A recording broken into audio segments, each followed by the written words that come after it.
Hello everyone and welcome to this week's episode of Beacon in the Dark. Last time a bunch of stuff happened. The recap is particularly long. But before we get into it, as usual, let's have our lovely players introduce themselves and their characters. The dice apparently say that we should start with Sir Thompshire and his character. Could you please go ahead, Sir Thompshire? Sure. As always, I'll be playing Benjamin Aaran. Oh god, I don't even know what to say about him anymore. He's a dude with a sword. He does things. And he's taking a nice holiday in this very pleasant island with very pleasant people. And nothing ever goes wrong for him. Yeah. I think you've, of the player characters, you've had the easiest time on the island so far. I guess, other than getting into a duel. But yeah, thank you very much, Thompshire. Next, according to the dice, we would have Banarak. Banarak, could you please go ahead and introduce yourself and your character? Yes. Hello, I am Banarak, and I'm playing as good old Captain Bud, or Captain Moarg, the friendliest of ogres, who is, not doing stupid stuff, I guess. Usually he is, sometimes he isn't. I don't know, he's an ogre. But, yeah, he's doing the ogre things, and, I don't know. He's great. Saying that like it's a dance or something, but thank you very much, Banarak. Next, according to the dice, we would have Zelris. Zelris, could you please go ahead and introduce yourself and your character? Hi, I'm Zelris. I play the Vulpera pirate, Mera, who is currently eating ravioli or something. It's not real, but I don't remember what I was doing in character. I think I was just standing around. And I will probably be standing around more in this session. You never know. You never really know. But thank you very much, Zelris. And next, we would have DoomGoblin. DoomGoblin, could you please go ahead and introduce yourself and your character? Sorry about that. I'm DoomGoblin. I play Captain Bladebeard, who definitely had the hardest time on the island. And it's also my birthday, I guess. It's actually in 2 days when this video comes out, but yeah, it's been an honor to be on this planet with you all for 24 years now. And yeah, I have a birthday inspiration now. Yes, you do. Thank you, DoomGoblin, and for getting ahead of myself and everyone, I guess. Yes, it is DoomGoblin's birthday in 2 days, as he has mentioned, because this video will come out on the 6th, and the birthday is on the 8th. Almost Europe Day, come to think of it. Guess it's like Victory in the West or whatever day. Anyway, congrats, DoomGoblin, and thank you for being with us. And happy birthday once again. Thank you. Now, since you were the person who read the recap last time, as usual, I give you the choice. Would you like to pick who will read the recap now, or would you like to let the dice decide? Sure, I'll roll. 1d5, I guess. Sure. And before you roll, I guess let's establish we're going alphabetical, so 1 would be Banarak, 2 would be you, 3 me, 4 Thompshire, and 5 Zelris. Is that right? Yeah, sure. But before I roll, is there anyone who would, like, for some reason prefer not to read today? Damn it, I want someone to say that they don't wanna, but then I would pick them. Alright, I'll roll. Okay. Well, that's malicious. You remember how to roll manually, right? Did I do it? Yes, you did. That means Zelris. Alright, Wait, me? your turn. Yes, it's Zelris' turn. apparently, according to the dice, you're holding your record for Season 3, Zelris. I can't believe it. Okay, I'll read this recap. New avenues open up for our heroes as their excursion to the Lapis and Gilligim Isles continues. While the battle on the beach escalated, Captain Bladebeard found himself tied up with the other hostages the gnome had taken. There were 4 survivors of the abandoned Horde vessel taken captive after they managed to escape the Naga and fled south. The impetus? Is that it? Impetuous. Doesn't matter. Impetuous. Okay. The impetuous Corcoran Captain Raka, the jaded Blackrock First Mate and former Captain Junathan. What is that name? Junatum, you said it more or less right. Junatum, okay. From former Captain Junatum. The silent Grim Totem Quartermaster Karu and a press-scanned goblin escape artist named Bug. They were also joined by a mythical Kavoldir, while Bug explained that there were some other prisoners left behind in Naga hands. The talk was cut short by the arrival of Pepin Lexi, matriarch of the gnomes and wife of the human leader Caspian. She aggressively demanded to know why Caspian had taken such an interest in Bladebeard. Our dwarf hero was able to turn things around, however, and departed with Pepin Lexi for somewhere more private. Meanwhile, the rest of the party won the beach battle against the gnomes and the Dark Rock ogres. Captain Moog blew the ogre leader Gug's arm off, causing a retreat while Caspian surrendered. The human agreed to release Bladebeard, though our heroes also agreed to help the natives with their Naga problem. On the way to the gnome village, Caspian briefly explained the Isle's history. About a century ago, a gnomish vessel ran aground here, and the survivors were taken captive by the native trolls. Decades later, they were able to overthrow and slaughter their captors, leaving only one troll alive out of sadism and spite, and have inhabited the Southern Isle ever since. You're doing it. You're doing it. Yeah, I need a Pringle. As the party reunited at the gnome village, Pepin Lexi announced her decision to marry Bladebeard, thus indirectly also granting him leadership over the gnomes. Before that could happen, the two went to check behind the waterfall next to the village, prompted by Bladebeard's curiosity, and the voice in his mind urging him on. Apparently the very reason the gnomes had made their way to the isle all that time ago was because their ship's instruments had guided them to the waterfall. Bladebeard managed to open the way to a secret cavern where he found a strange device. The device greeted our hero as Prime Designate and announced that a vault was now unlocked. The voice in Bladebeard's mind indicated that the next step would be found to the north. The dwarf then decided to lock Pepin Lexi up in the secret cavern and make up a story to the tribe that she was busy with matriarch business. Our heroes decided to free the other hostages except the Kavoldir. The Corcoran Raka, however, proved extremely hostile, especially after seeing Moog's demonic corruption. After retrieving her weapon, she tried to kill our ogre hero, and was only stopped by the combined efforts of the party. She then reluctantly agreed to aid in the fight against the Naga alongside her comrades, but promised that the next meeting of our party would be in battle. Oh my god, I need some food. No worries, you did great, Zelris. It was a particularly long recap, and thank you for... I'm always getting the long ones. The dice are particularly cursed against you, it seems. But yeah, thank you once again. So, we rejoin all of you guys. You guys are currently together, at least in very close proximity to each other.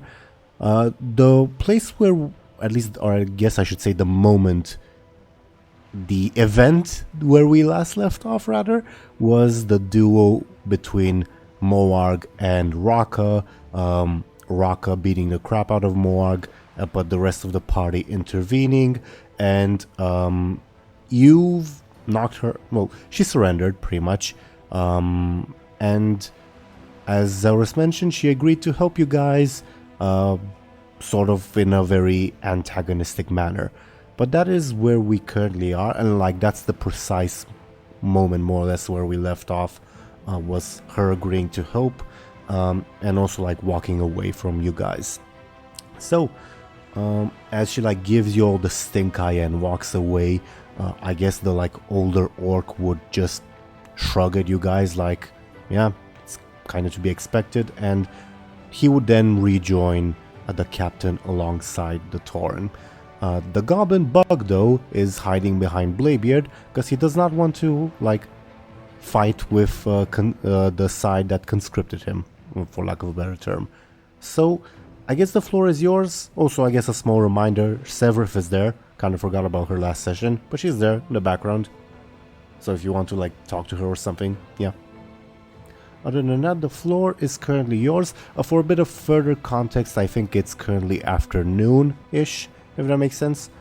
You guys haven't eaten lunch, though that doesn't necessarily matter too much. And again, the floor is yours. Could use some food. Says Bug, you guys got food on your ship? I don't think you want to eat what, like, these freaks are giving out. Oh, they giving out to people? Yeah. People are kind of a treat, I guess. Awful treat. They mostly, like, just, like, eat, like, coconuts and such. Coconut's not so bad. Moarg, or Bud, swore off eating people. Oh.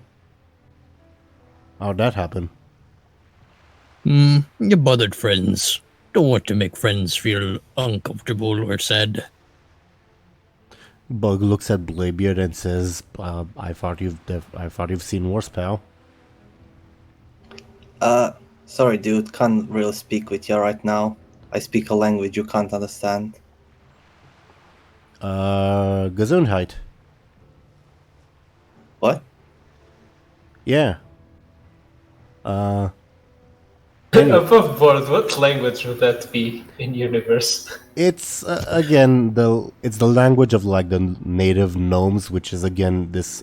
No. But like as a joke, you say German. Gesundheit a bunch of times, you know. So I was asking, like, in universe, what would that even be like in the context of a language? I guess. Above board, hasn't Gesundheit made its way to English? It's not like a term in my language. I think most English people know what it means, but I mean, it's just German. a German word, yeah. Well, I mean, the Warcraft humans are kind of just vaguely European, so... Yeah, but I mean, I guess the common is kind of, from our player perspective, is English, I guess. So if a character shows up and speaks French, we wouldn't be like, oh, he speaks common, because he wouldn't, I guess. Well, I mean, who are the French in World of Warcraft? Apparently, like according to like Webster.com, it is an English word, obviously of German origin, but it has like you can find it in the dictionary, if that makes sense. I mean, Warcraft words don't make any sense anyway, just... It's best not think about languages. Yeah. Either way, you guys would understand when the goblin says Gesundheit, what he means. Or whomever else I have said that word. So the goblin, I guess, would say, so you alright, pal? To Bladebeard.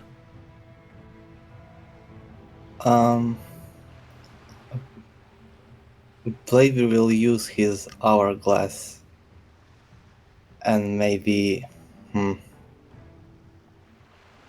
don't know, he probably has a memory of someone saying like, yeah, I'm alright.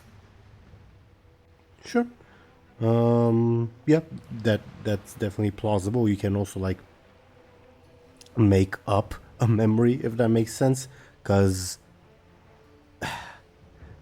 not to go too deep into it, but it's not just replaying memory, because you have chatted with phantoms and images that aren't memories, but rather how you project individuals, if that makes sense. So you can project an image of Mera, for instance, saying I'm alright, even though I don't think she's ever said that in character in Bladebeard's presence.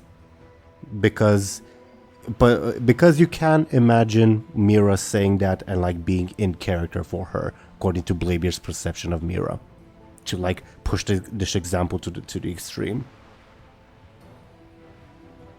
Make sense? Sure. Yeah.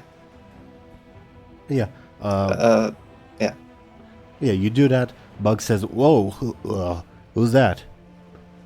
Any preference on the image you project?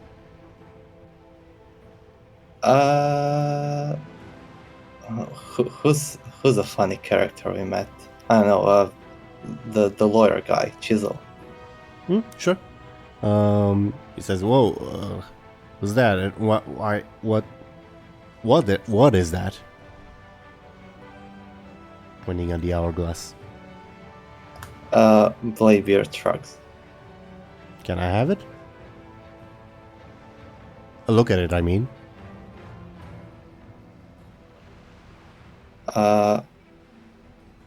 Sure, I'll like hand it to him. Okay. You hand it to him. He says, "Oh, so how does this thing work?"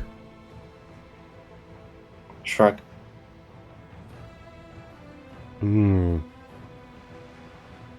All right. So what are we doing? Shrug. Like, are you guys gonna like plan it, or like, this is Bug speaking above board, an operation to like attack the Northern Island? Are you gonna bail? What's up with y'all? Well, we should probably try to speak with the ogres first, even though I get a feeling that won't go great. But Sure. Just don't involve me. I'm not very good at like physical stuff. Is that right? I feel we've already had this conversation. Yeah. It's worth repeating though. So above board, do you guys go to talk with the ogres? I think so. Is that everyone going? I guess. Sure. One quick thing that I would like to get is, can I get some of those like blow darts, blow pipes that the gnomes have? Sure. Yeah, you can ask the gnomes to grant you some darts and a pipe to blow from them. They're a bit small, like dwarf hands are kind of big compared to gnome hands, but you can like make use of it. Yeah. Sure. Are there also any bananas?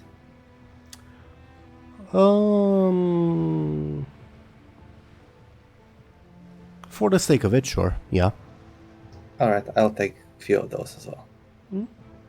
The voice in your mind would say, "Retrieve it." The banana? Hourglass. Oh shit, I didn't. Alright, I'll go back to Bug. Above board intention, I intentionally did not say that he gives it back to you. Oh, alright.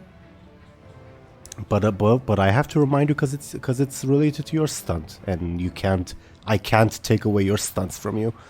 So you go to Bug, and he says, "Oh, hey pal, what's up?"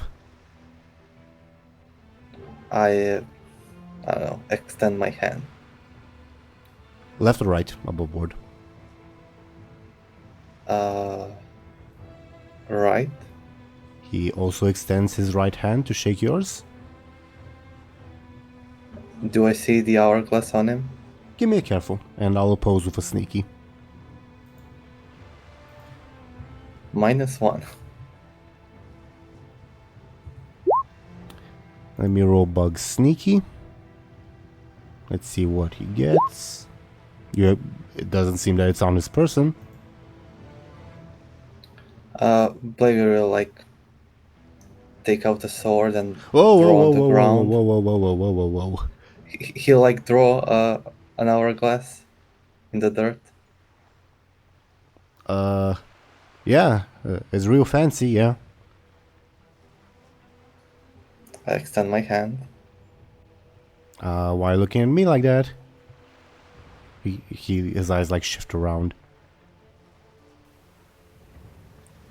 I just stare at him angrily. Above board because it's related to your stunt, and because Bug exists because of your stunt, he will relent. If either one of those conditions were met, he wouldn't have relented, but he'll say, "All right, fine, sorry, just a prank between friends." And he like reaches into his backpack and like hands you the hourglass back.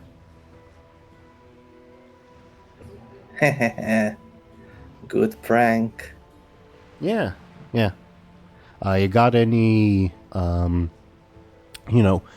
of your friends have any valuables that they'd like pranked? Wink, wink. I can share the profits. Oh, you understand what I said? What? Above board.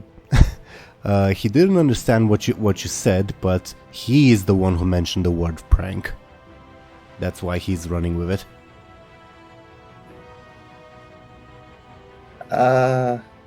We'll talk later. Can't really speak with you right now. Gesundheit. Anyway, think about my proposition, will you? Sure. You know what I'm capable of, right? Right, Bladebeard? I mean, they don't call me Bug for nothing. Bladebeard nods. He gives you a thumbs up and like pats you on the shoulder. Alright, I rejoin the party.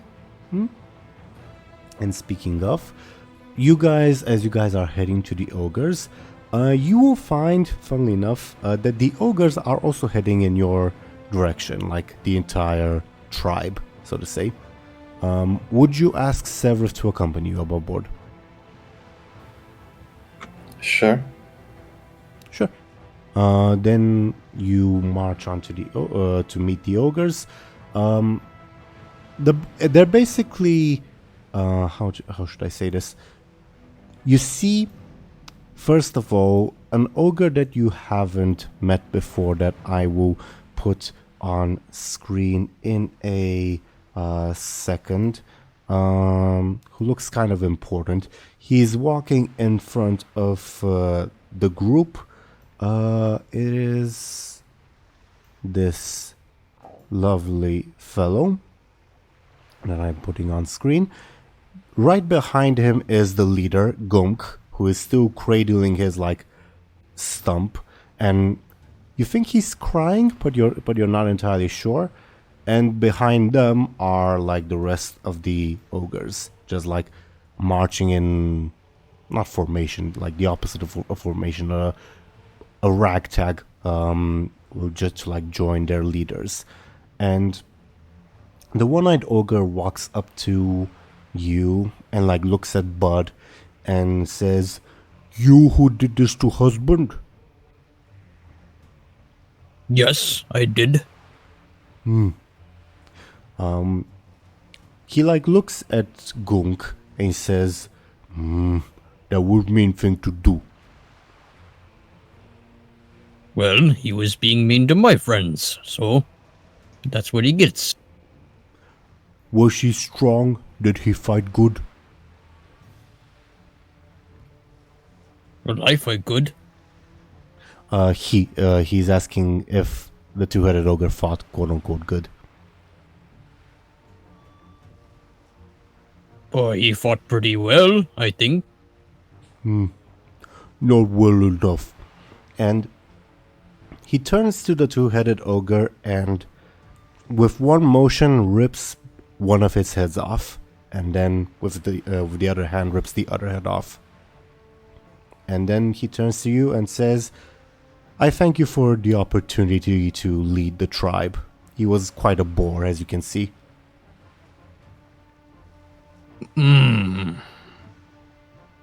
Okay. Wasn't expecting that. My name is Tar. May I have the pleasure of making your acquaintance? I am Moarg, or also known as Bud. Which tribe are you from, Moarg? I am from the Gorduni. Those who scraped by the Draenei, And what are you doing so far from home, Gorduni? It's a long story, but I am here with my ogres and my friends, and we are here to help cleanse land of the nasty Naga. Friends. An ogre making friends with those beneath him. They help me out a lot. I easily could have been decapitated ogre too, but here I am alive and well because of them. He looks at the rest of the group and says, "So, friends of the ogre, what do you have to say for yourselves?"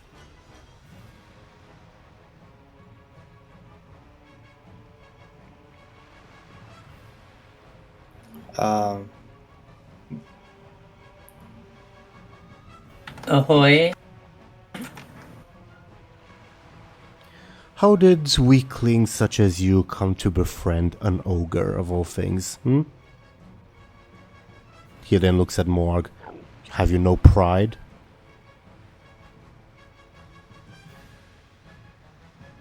I have no pride? Me? Yeah, he asked you, have you no pride? I have plenty of pride in myself. And yet you consort with these. They are my friends, like I said. They help save my ogres, my people, and me. Have the Gorduni sunk so low then? I mean, you're working with tiny little short men. That was my predecessor's decision, not mine. Regardless, what are your intentions? Well, I plan to help out against these Naga. That is what we agreed on. I'm assuming the gnomes want us out of their hair as soon as possible, right? I guess I don't know anything about that. My predecessor is the one who led us to this island. He really seemed to believe in the superstition that the volcano needed appeasing with sacrifices and all that. I am not so foolish. I think we could just take over this settlement and drive off the gnomes and take over the southern island. It's definitely more lush than that ridiculous mountain up there. I mean, you seem well enough coexisting with them, so why not keep that? Have you ever tasted gnome human? Have you ever suckled on the meat in between their bones? It's a meal that you really don't want to pass by. Okay. I've tasted gnome. You speak their language. Oh, you can understand me. Barely. This language is barbaric, to say the least. Yeah, I'll only have to speak it for I don't know, an hour from now, something like that. Pardon? Your pardon. Shakes his head confused, and he turns to Moarg and says, "So, back on subject, what's to stop us from just taking over this southern island and abandoning the northern one to the Naga? Seems like the easier option."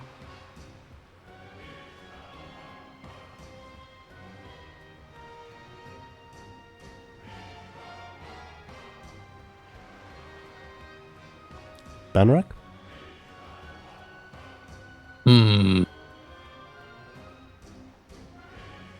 Well, I think taking out the Naga is the best move. Why?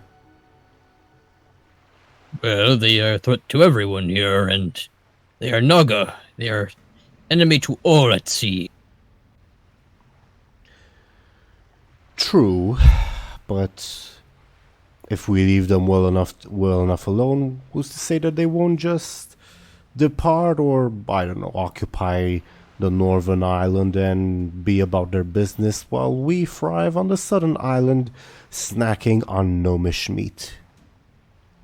I You mean, think that sorry, go ahead. you think they really gonna leave you alone? That's not in Naga taste. They will take all they want. Can I get a clever from you, Banrak?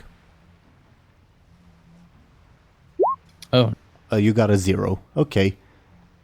Says, how much you really know about Naga? It really seems that you have no idea what you're speaking of. Above board with that roll. not a lot. And what about you, puny one? Looks at Benjamin. Well, having faced the Naga a couple of times, well, honestly, it wouldn't surprise me if they just decided to blow up the volcano just for the hell of it. And that would be a problem for everyone. And I'm sure you'd like to avoid that. Can I get, I guess, a clever or careful from you, Benjamin, then? You got a 3. Also above board for everyone, please, when you roll something, say out loud for the viewers. Sometimes they aren't able to see. Strokes his chin and says, my predecessor is the one who believed in the superstition of the volcano and the sacrifices and the rituals and all that. But the recent rumbling is concerning. Have you any proof that it is linked to the arrival of the Naga other than fortunate coincidence? Well, the Naga are just evil. That's reason enough. They, hate surface dwellers and whatever. They dwell in dark, evil arts. Isn't that reason enough? Can I get another careful or clever from you, Benjamin? You got another 3. He strokes his chin, says, and are you saying that with your assistance we truly would have the necessary might to drive them off for good then? Well, if you agree, and the gnomes have already agreed, the prisoners have also agreed, so I think we might have a united force that might be able to The do gnomes something and for the prisoners were already here on the island before you arrived and we failed. I'm asking if your contribution would actually be sufficient. Well, we've faced very ridiculous odds before, haven't we? And I turn to the others. Have you? A talking squirrel. Mm-hmm. He pulls out his mace and he says, stand back, I will squash it. I'm a Vulpera, Takes a cautious step towards you. Mera will unsheath her blade and point it at the ogre. It knows how to use a blade. What manner of creature is this? I just told you I'm a Vulpera. It speaks. Vile. Just pretend it's a little Gilnean child. A what? Maybe it's easier. Okay. Okay. Never mind. He leans down towards Mera, still keeping his distance because he's afraid of the pokey thing, I guess, and says, are there more like you? Yes. his eyes widen and his mouth starts watering. You will lead us to your kind. I will what? Lead us to your kind. You seem exquisitely tasty. What the hell, guys? This big brute's talking. Ah! What's like Mera doing, like physically, if that makes sense, like body language wise? Kind of making very exaggerated, brutish gestures to kind of mock the ogre. Just copying his mannerisms, I guess. He narrows his eyes and says, "I'm still the bigger one, little squirrel," and he readies his mace to squash you. Can we leave the confrontations for after we've dealt with the Naga? Oh, is it your pet? Apologies if it's your pet. What are you willing to trade for it? Nothing. It not for sale. She not for sale. It? Said she. Really? Uh-huh. I've never seen a squirrel speak before. Fascinating. I'm sure if you explore around a lot, you'll find talking squirrel eventually. Well, she looks more like a fox to me. Perhaps we've sat on this isle for too long then. Back to the topic at hand, I suppose. So, what dangers have you faced then that you would be able to drive off the Naga? We have fought demons and kraken. Kraken, you say? We fought a bunch of rats. One time. And we've also fought Naga before. Yes. So what is to be your strategy if I agree to lend you my tribe? Well, it's hard to plan when we don't know what we're working with yet, so if you agree to join us, I guess we would start thinking of a plan. We'll improvise. I've got 30 tribesmen. 2 of them are too wounded to fight, but the others are perfectly capable. I am a strong warrior. That is what we can offer to this initiative. Does that answer your question?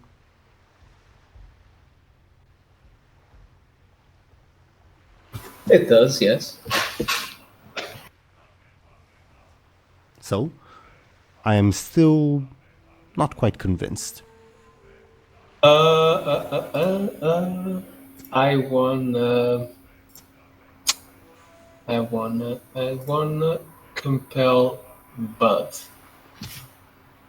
I wanna compel his demon within.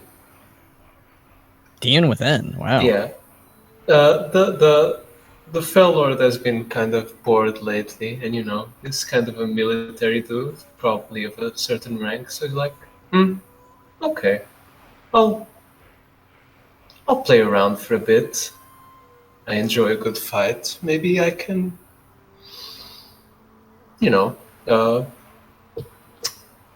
push some ideas. Push some ideas. I mean, could you be a sure. bit more specific, Thompshire? Because above board, I'm not. Because I'll be playing a Fell Lord. I'm not quite sure what you mean.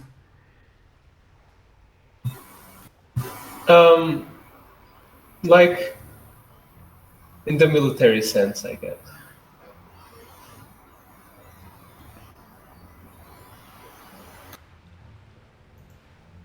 Still not quite sure. So, like, you're asking Moarg to be like overconfident because of the Fell Lord's presence?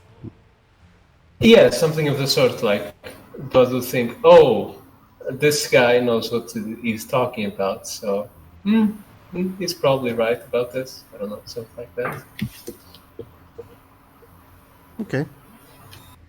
Banrak, what do you think? Because you have to accept or deny the compel. I'm open to it. It sounds interesting. I just saw what Zelris typed in chat. Yes, sorry Zelris, that was an unfortunate coincidence. No, it's fine. It's just funny, that's all. Apparently I'm biased against gay couples and gnome females, I guess. Alright, you're getting Who canceled. else? Oh, yeah. I mean, just like... never mind. I was gonna say something about night elves, but it's probably for the best I don't. Okay. You can explode with the gay people you want, but touch a night elf and it's too far. There was one night elf who didn't have a good ending because of Oh, the Bladebeard. twins? Well, them too, but I was referring to like someone who was romantically involved with someone else, I guess. Yeah, what was his ending? You, Did he just stay tied up? you didn't untie him. Oh, no. I mean, someone has gotta, like... Wait, who are we talking about? The one who's screwing Bladebeard's mom. Oh, the Night Elf. Yeah. Oh. And it's gonna have to tie the thing house. He's screaming for help, probably. He was gagged. Someone will find him eventually, hopefully before he dies. I guess Bladebeard's mom can't return to Stormwind after all. I guess. If she did, she'd be tried for murder. Funnily enough, yeah, it would be partially her fault, yeah. I mean, partial or not, it's pretty damning to find someone gagged and murdered in your home. I mean, it's only been like a couple days. Technically, he can still be alive. For water, he's probably dead, right? I guess this would be like the last day to save him. Because it's like 3 days. If we teleport to Stormwind, we can save him. Bladebeard forgot about it. Fair. Going back to like our current times. Banrak, I think you asked the question about the compel, I think. I don't think I asked the question. I think I just said I'd be open to it. Does that mean I well, open to it? Does it mean you accept it or? yeah. I just what are the terms again? Thompshire? Basically, the Fell Lord indulges you with some military advice, and you're like, oh, okay, that's totally gonna work. Because he knows what he's talking about. Thompshire, do you agree that the Fell Lord may not be 100% truthful and or helpful? Yes. Okay. Banrak, do you still accept the compel? Yes. Moore can give the advice, and Benjamin could be like, "Oh no, that's terrible." Then, as you're like pondering this, you don't like unlike seeing your ancestors where like it feels like they're right next to you. You instead hear this voice in your mind, and your like tummy feels particularly achy and warm, I guess. And the voice in your mind says. You recognize the voice of the Fell Lord above board, but it says, with these shock troops, a frontal assault should be simple enough. Brute force it.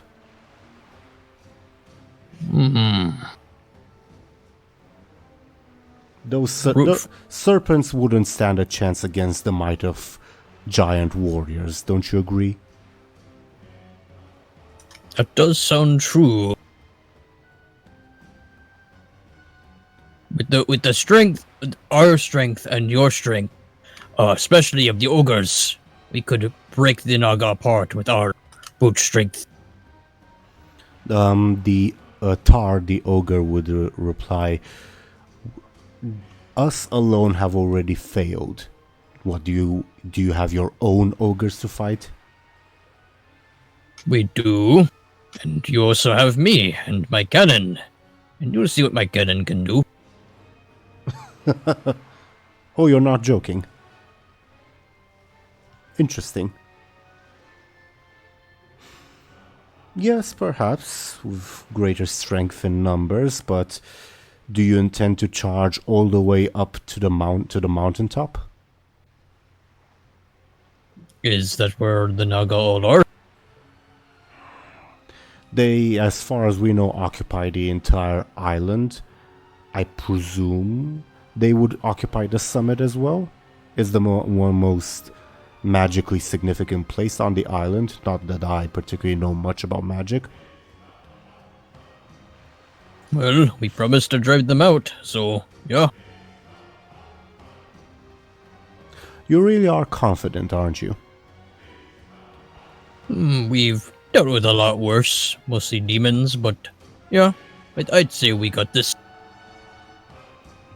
And what about your companions? Are they the frontline charging type? Yarg?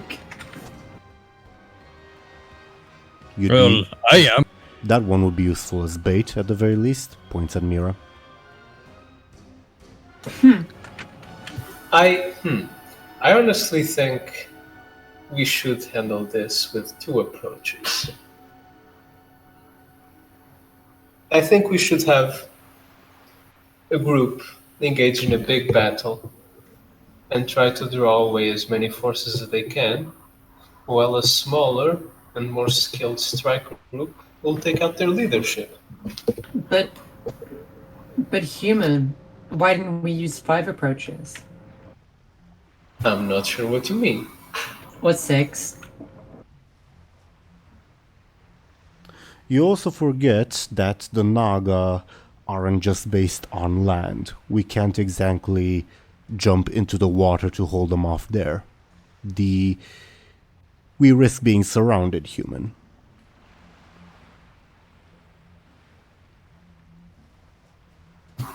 A good point. Your leader, points at Moarg's proposal, seems the most sound to me. A frontal charge all the way to the top, perhaps before they can muster any reinforcements. But that approach has its risks. Are you confident of the strength of your ogres and of your servants? Asking Moarg. I have seen my friends do a great deal of damage to demons and all sorts of things. I'm not so sure about... Well, no, I am sure of the tiny squirrel. She packed a mighty punch earlier. And what of the gnomes? They aren't any good in frontline charges. They're jungle fighters, ambushers. Maybe they could hide in the beach and try to ambush any incoming reinforcements. You have my consent, but I do not see a leader of the gnomes here to give their consent. Well, I'm just throwing out an idea. I'm sure we can talk to them. I can tell them. Above board, Bladebeard technically is a leader of the gnomes, funnily enough.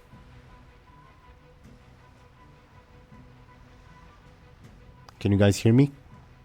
Yeah. Yeah. Can you hear me? Okay, now we can hear you, DoomGoblin. Your thing lit up, but we didn't hear anything before. Oh. I don't know what it is. But yeah, I can tell the gnomes to do whatever I want.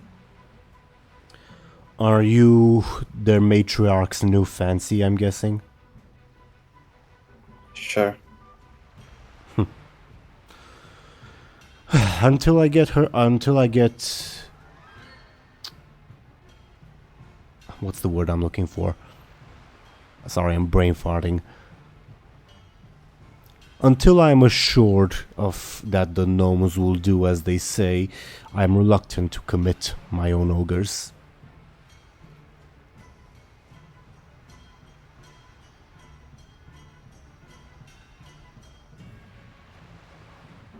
I assure you.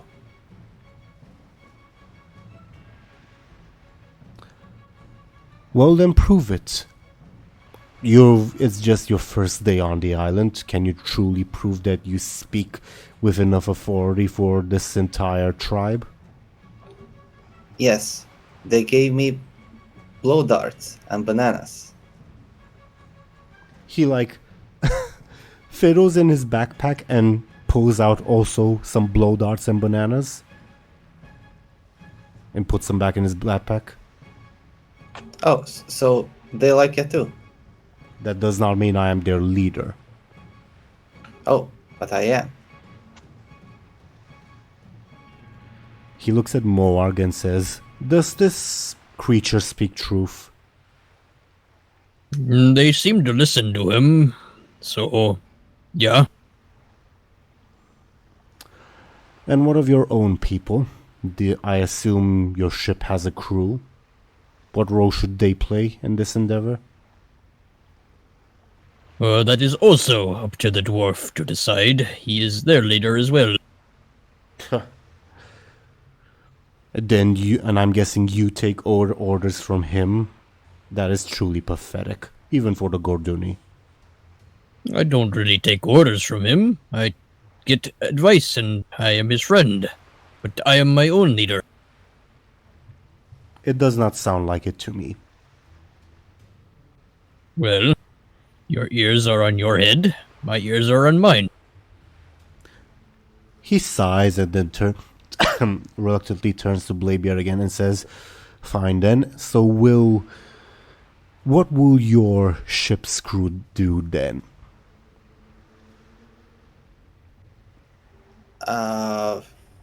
I don't know.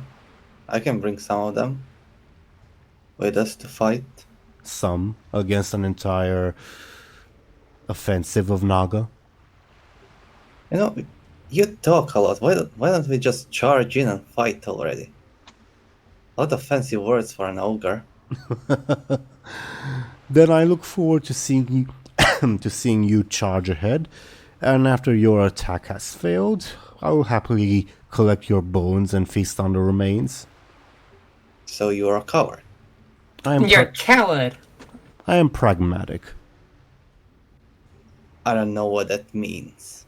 Probably another fancy word for a coward. As you say. So, do you only intend to bring, what, a handful of people from your crew? I don't think that will help very much, don't you think?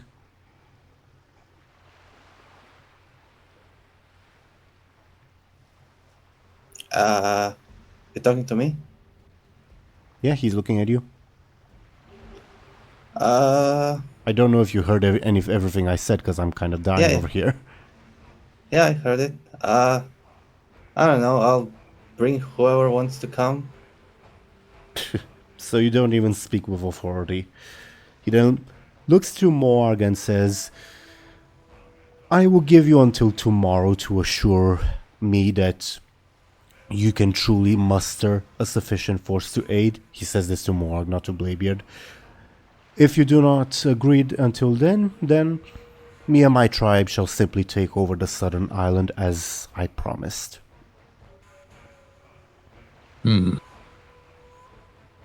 Well, we will show you our might. I look forward to it. And he smiles. For him, it's a win-win situation.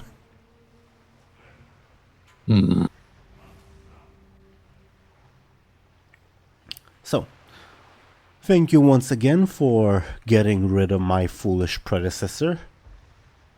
And as a courtesy, I have told you what I intend to do. I look forward to being proven wrong. And he would turn around with the other ogres who all the while they've been staring confused at their leader, not sure where this sudden transformation came from. And the leader will say, "Alright, go back to encampment now, make ready." And the ogres not, "Oh yeah. And they go back to the encampment. Can I try to learn one of his aspects? Yeah. Give me... Sorry. Before you roll, it's gonna be a careful roll, but let me think of the difficulties.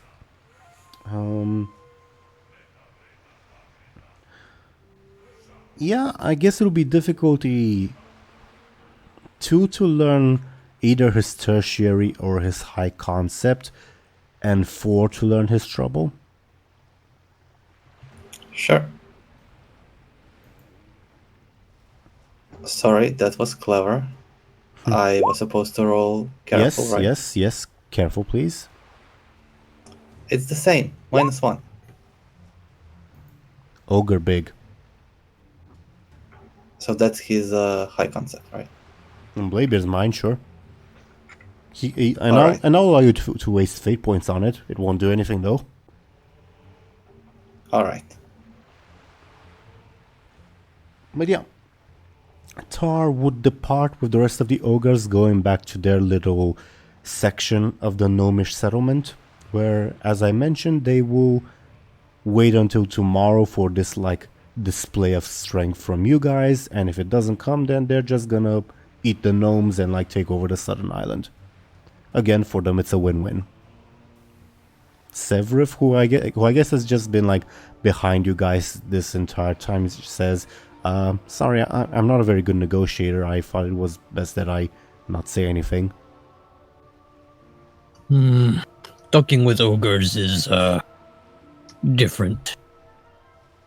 How so? She says, like, trying not to offend. We like to listen to strength, not words, so it's a bit harder with what we're working with here. Why didn't you punch him then? Enough blood spilled already. And Marg gestures to the dead ogre on the ground that got decapitated. Yeah. Bladebeard will play a hologram of a chicken. Reminds me of Brick though. I don't trust that one. We when things are settled, I'd like to deal with that one myself. Oh, well, you could get someone to go assassinate him. We don't need. Sevrith looks like shocked that Mera said that, but says nothing. But you see like a horrified expression on her face. We don't need to sow distrust right now. We need to get everyone on the same side. Nothing's more unifying than someone dying, right? That only if everyone likes that person. They have to be big hero. What do you think, Captain? Says to Bladebeard. Oh, sorry. I still can't speak with you. I think it's been an hour above board. Alright. Sorry, I can't speak with you. I still speak the weird language. What weird language, Captain? Like, Oh, the one that gnomes speak.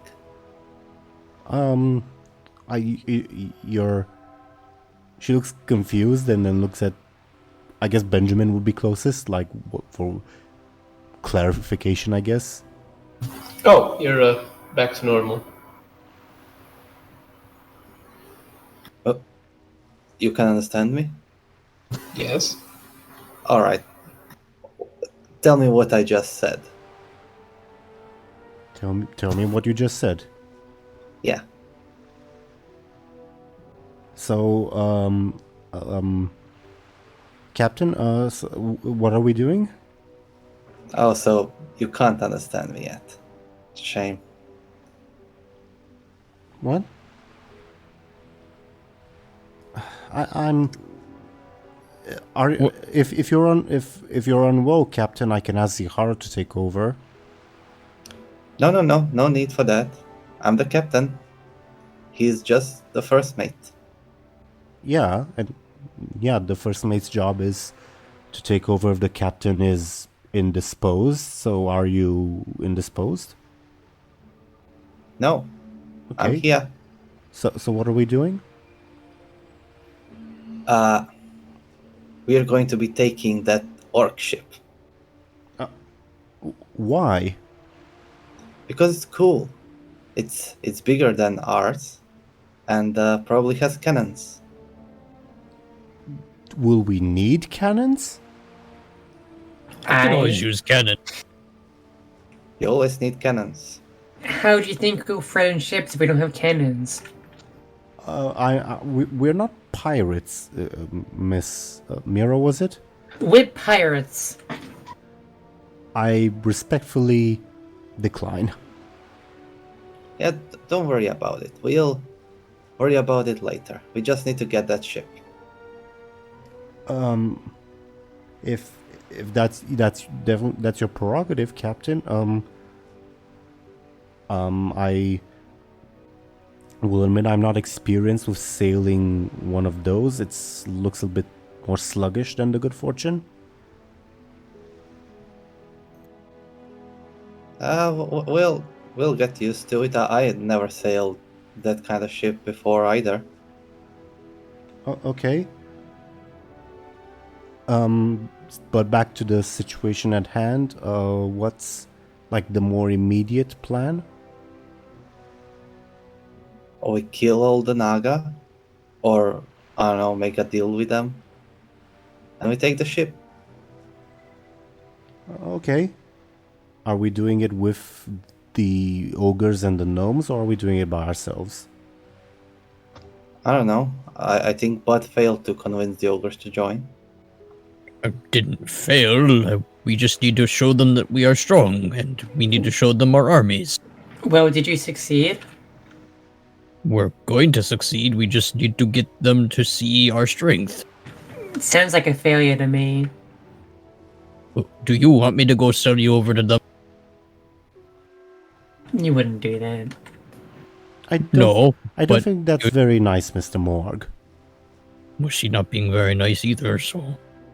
I mean, you usually let people who are not very nice escape, even if they wanted to murder your whole crew. You just let them go. That's your thing. I never did that. Not you, but someone else. He's a good friend. Severus looks confused. You if you have a problem with me letting Lyri go still, you can go search for her. I will. This Lyri person again? This is getting a little obsessive. Maybe you should just, forget about Lyri and move on with your life. Definitely not.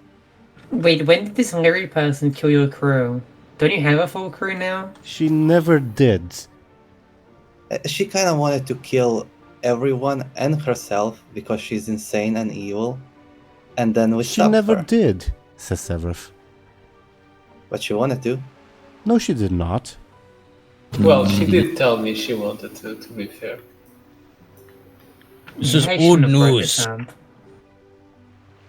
What did Mera say? I shouldn't have brought this up. The captain has his own viewpoint on what happened, one that I heavily disagree with. If you want, I can tell you my own story. I can corroborate with several witnesses. No, you weren't there. Yes, I was. No, you were above deck. Yes. We were below. Yes. So that's not the same place. Yes, I was a witness and you were not. Yeah, and I was a witness of below and you were not. But nothing happened below. Yet it did. The deaths happened above deck, where I was. Yeah, and the destruction of the boat happened below deck, where I was. It's very complicated, but Lyri did and didn't do it. She was possessed, but she wanted to be possessed. And then she, did the dark deeds, but then she regretted it and then left. When did she regret it? I don't remember that part. Well, she seemed to regret it when I talked with her. She seemed sad. So she decided to stay with us and go to Dalaran to get cured, right? You really think her staying around would have been good for everyone? Yeah. I don't think so. Now I have to kill her. How is that good? What? Why would you do that? I really don't think you need to kill her. She's long gone. So I should just forgive her? No, you should forget her and just, think about things you like. Getting ship, taking crew, drinking, happy things instead of what you're doing right now. How can I think about that while she's alive? Why is you... Captain, from my perspective, Lyri is no threat to us, or to the crew, or to the ship. Let's leave aside whether she was. That's a point of debate. But currently she is not, and I don't see a future in which she will. Alright, let's focus on the volcano then. Well, I agree. So who's actually the leader here, huh? You can't stop arguing. Several points at Bladebeard, and then also at Moarg, and then back at Bladebeard. I'm technically third, I guess maybe fourth in line. I'm in charge of half the ogres well, all the ogres, but half the ship, so I guess it's like a half in charge thing. When Captain Bladebeard first took over, he came up with this weird idea of like voting, and I guess that's why we're here. Yeah, but Yeah. Spellbeard kind of ruined that. Democracy doesn't work. That's a You big word. shouldn't save people on rafts, and showing mercy Wait, will only wait. be used by your enemies. What do you mean you shouldn't say people on rafts? What did Yeah, I do wrong? I disagree with that. We save a lot of our friends from rafts. I don't know, that troll was kinda annoying. She still is. Sorry, yeah. Captain. She still is, yeah. So if you ever get left in a raft somewhere, we should just leave you be then. No, you would? Come on, bud. First you release my greatest enemy, now you want to leave me on a raft? No. You being complicated. No, I'm being simple. I'm just gonna stick to saving people. You obsessive over A Lyri. murderer. Yeah, you're obsessed with her. Yeah, She's not a murderer.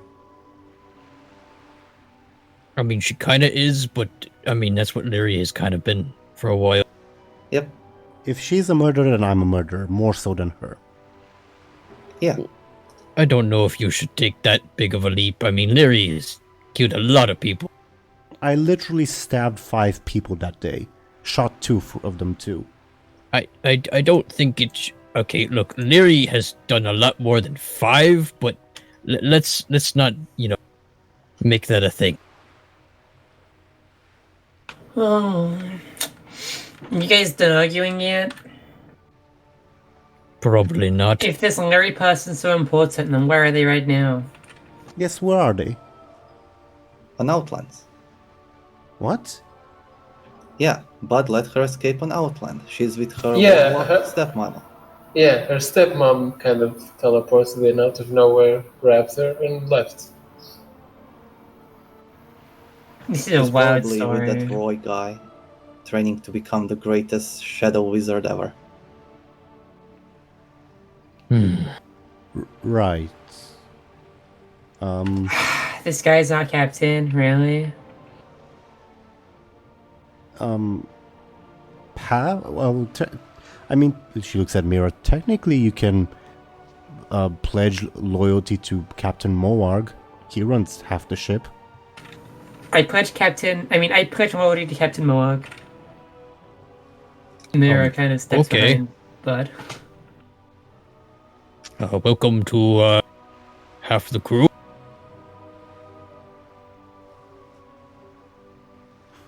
I hope they don't eat you, says Severith. But, so what are we doing? I thought we were going to gather our forces and show the ogre that we mean business. Severith looks at Bladebeard for confirmation. Sure. All right. I'm not opposed to it, but Captain, what are our forces. I mean, we're just crewmen. We're not particularly physically impressive. I have a bunch of gnomes willing to fight for their holy place. Yeah, I say we just take any volunteers from the crew. All right.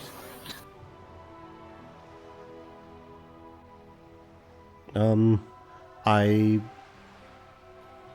motion that we head back to the ship then. What do you think, captains?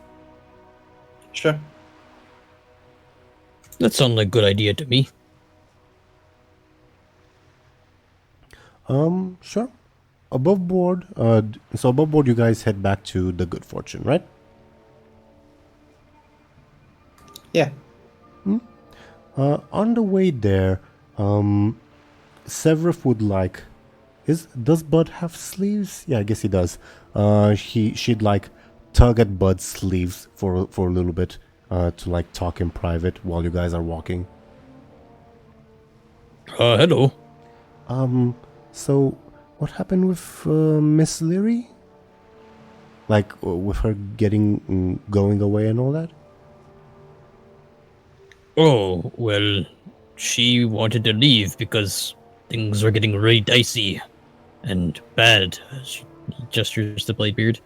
Bladebeard really didn't like her, and I mean, understandably, but you know, it was getting really negative and really bad, so she, I guess, asked for help, and her mummy showed up and got her out of there and teleported away to Outland. I see. Any odds of her returning? I don't think so, but I mean, I honestly hope she doesn't return with how Bladebeard wants to kill her so badly. Obsessively, almost. It's almost as bad as Ogaga. Do you have any means of communicating with her? She said she would message me sometimes. I haven't heard anything since, though. I see. Thank you. She says nothing else. So, as you guys continue to head back to the ship, unless there's anything else, do let me know if there is. You guys would arrive, you'd see that the base camp has been pretty much established, although there is at least a skeleton crew aboard the ship. The ogres have gathered some lumber for supplies, and I guess Ziharu would greet your group, and he says, "Oh, you've returned." Hi. Did you really think that I couldn't escape? Not only did I escape, the whole tribe is listening to me now. Oh, the gnomes and the ogres? Just the gnomes. Alright. Is this a recruitment drive? What's going on? Since they can't understand me, probably not. It will be very difficult. So, well, are we able to resupply and then be on our way? Well, we are waiting for a dragon to teleport us to Dalaran. So we'll be staying, or you will be staying on this island for a bit. And other than that, we are, I guess, trying to help the people of this island to kill some Naga. Why do you say that I will be staying, Captain? Oh no, Yol will be staying here, like the whole crew. Then why do you exclude yourself, then? Yeah, I wanna go to Dalar. Oh, alright, I misunderstood. And above board, the DM, also misunderstood. So me and few of my friends will go to Dalaran. You'll wait for us on this island. Is that alright? Are we likely to be attacked again? If we kill all the Naga, I guess not.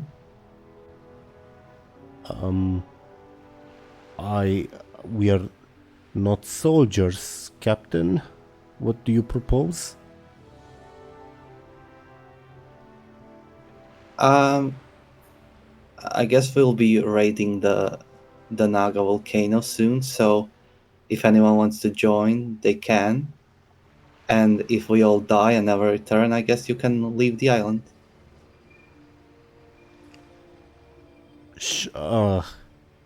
Is this a volunteer mission or? Yeah, I mean, if anyone feels incapable to fight, they should stay. Shall I gather the crew to see who volunteers? Sure. Above board, you'd also probably see Guren face down in the water, occasionally poking his head out. Oh yeah, I'll yell to him like, "Oi, Gorin, get your ass over here." Aye, and he comes along. Ziharu will proceed to gather the crew members. I'm assuming this is excluding your parents, right? Yes. Yes. While he does that, what do you all do?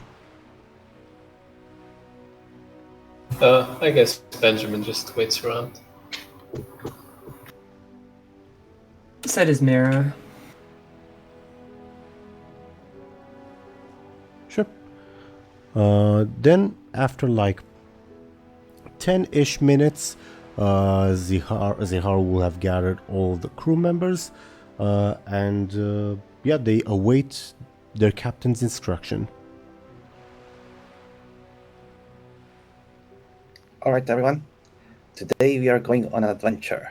We're going to be fighting evil Naga in a volcano. Pretty cool, right? You don't have to join, but if you feel like you want to fight, you want the glory, you want the loot, you can join. Give me a flashy, but before you roll, I'll just inform you, it'll be a difficult roll for two reasons. One, because your choice of words isn't particularly inspiring for them in particular. Two, because remember the like little numbers I gave when you guys were still on the ship of like how the crew's feeling? Currently they're at a 3 out of 10 in terms of morale, so that's also impeding them, okay?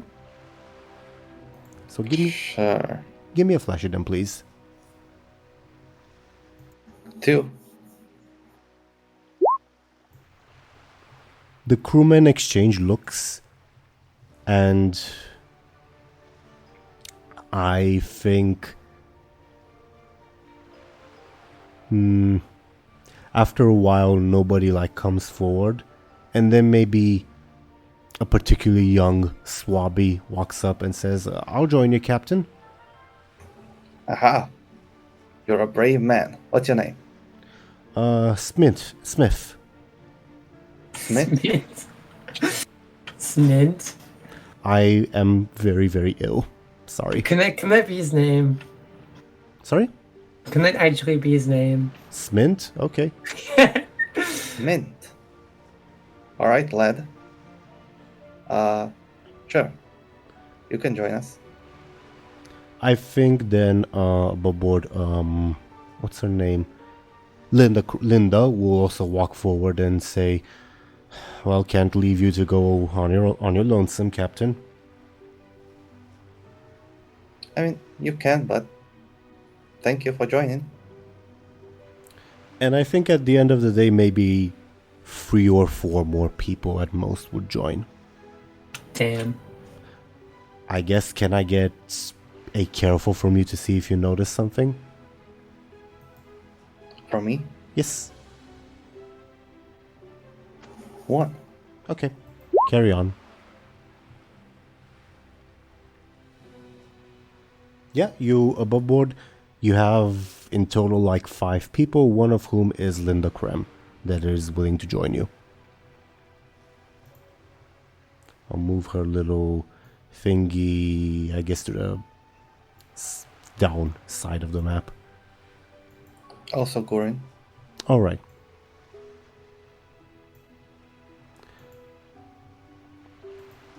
So wait, counting the player characters, the ones Bladebeard has, and the gnomes, how many does that give us?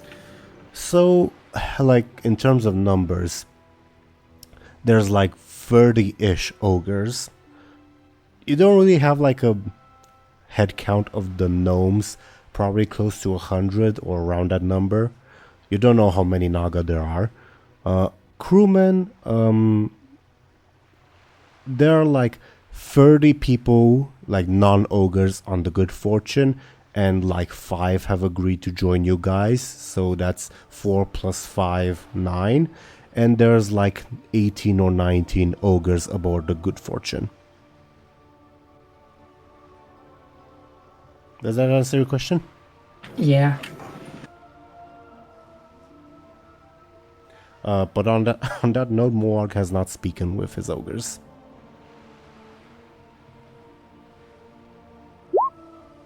Oh, he's back. Welcome back, Banarak. We just did a head count. It's not particularly impressive, but yeah, We have 9 people willing to fight the Naga. including the players. Yeah, we also have the orcs, the Horde. Oh yeah, those two. 2 orcs and a Tauren. Bug does not want to fight. So that means Okay. we have 12 people. Yeah, usually you need 5 for a dungeon, so we are alright. As long as Smith survives, I'll be happy. I think we have enough for a 10-man raid. Yeah, I mean, We have flex raid.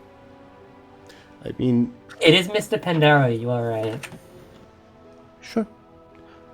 There's also the ship's ogres, though Moarg has not spoken to them yet. So, yeah, let me know if they join or not, I guess. Yeah, Moarg's gonna go rally them now. Sure. They would gather. They're mostly on the beach anyway, because they were gathering lumber. So they gather to hear your words. You've all done a fine job of gathering the lumber, my ogres. You- The Naga in this region are causing quite a stir, and we are going to do battle with them. We're going to rid them from this land. Rid. Yes, and we will crush their bones. Crush. Above board, the ogres, like, will unconditionally follow you, like, up to the weakest, quote-unquote, man. But it's up to you if you want to bring all of them along.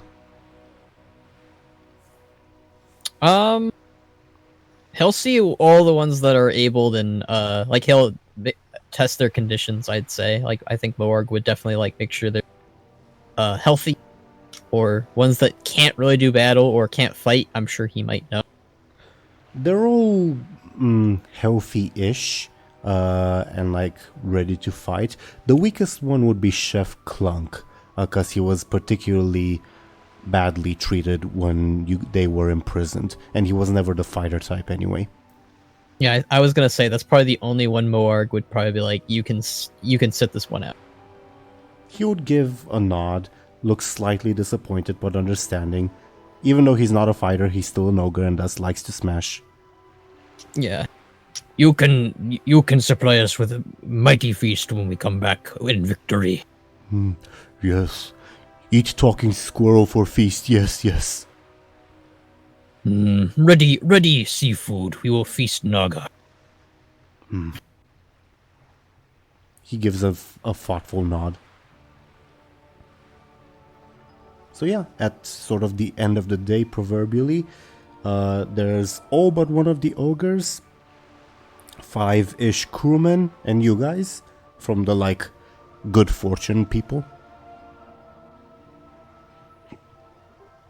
So when exactly are we going?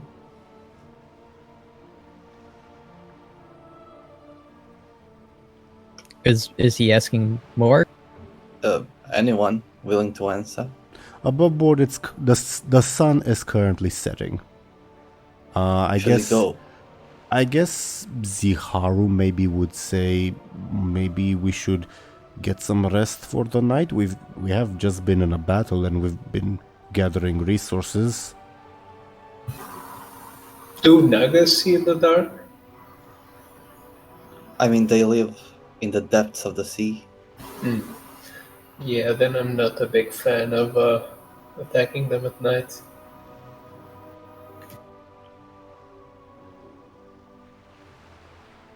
Alright, but while we sleep, we should also have like shifts. Someone who can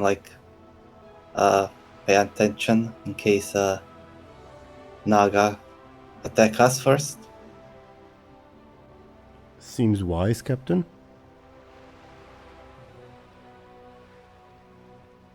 Above board are the would you like NPCs to take up the shifts and let you guys rest, or is this at least one of you guys will take command during said shift, more or less? Can we have an NPC who's not coming with us do the shift? Sure.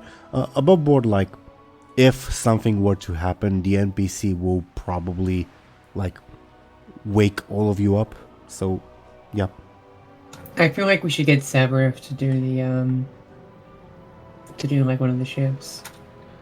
I mean, she is a night elf, and one of the talking points she had with Lyri was is it true that you're elves that prefer to spend time in the daylight? That's so weird. That's one of the things she said. Yeah, we should have it be Severith. Doesn't she have really good careful as well? She's a hunter, so one would assume. Above average, I'll say. She's either sneaky or careful. That's my theory. She's not sneaky. Alright. Yeah, I say let's have it be Severith. Sure. Severith would agree to lead the watch. And as for the rest of the player characters, are you all resting? I guess Benjamin would volunteer for one of the shifts. Sure. Also, I guess my another question: are you all resting, at the ship, or at least in proximity of the ship, or is anyone resting at the gnomish settlement? Let me know. I'd say Morg and his ogres would stick to the ship still. Yeah, I'll stay at a camp if we made one, if not, then on the ship. Mera would stay on the ship. Sure. I'm assuming Benjamin will as well? Yeah. Sure. Then I guess my question, Thompshire, for Benjamin, would Benjamin like to take a shift, I don't know, closer to morning time or during the night-ish time? You let me know, please. As soon as possible, because he also wants to go sleep. Sure. Duly noted. Then for this first shift, may I get a careful from you and you say out loud what you roll? My stunt applies, right? Yes. Then that would be an 8. With that roll, because that is an incredibly good roll, you got a 6 plus a 2 with your stunt. Yeah, it's quiet. Way too quiet.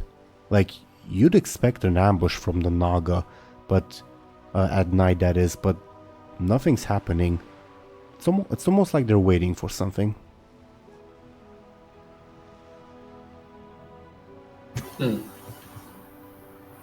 Weird.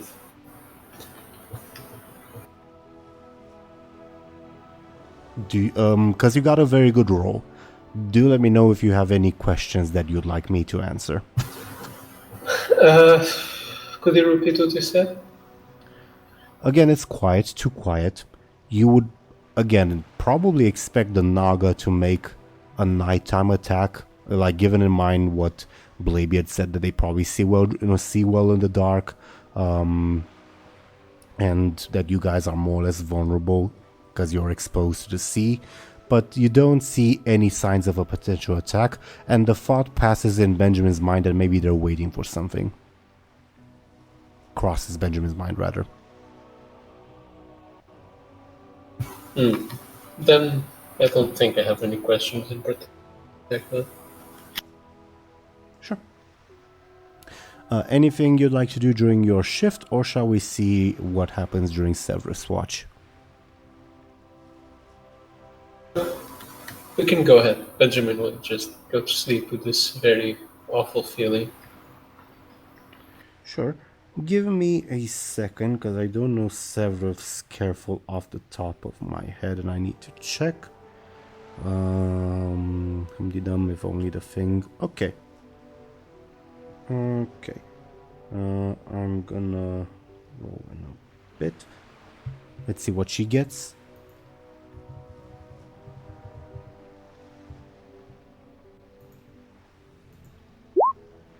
Okay. Yeah. With that roll, as early morning comes and all of you smell the sweet, I guess, scent of Swimmy's cooking, the sun comes up, and you all will begin to wake up after a fairly uneventful night.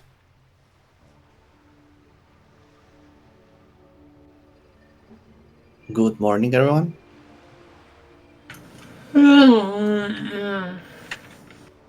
We're killing them today, right?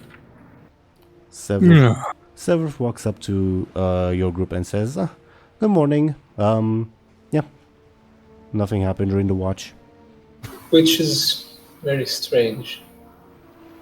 Either they're waiting for us, or they're confident in finishing up something before we get to do anything.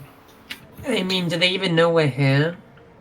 I mean, Or- why would they not? They just have to swing by, notice a ship, and they know we're here. Maybe they're scared. Let me see. I'm gonna roll to see if Severus remembers something.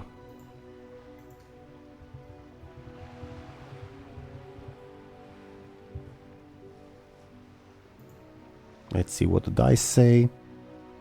Okay. For 5 says, I don't know, maybe they were waiting for that big bird thing. Big bird thing? Yeah. Big bird?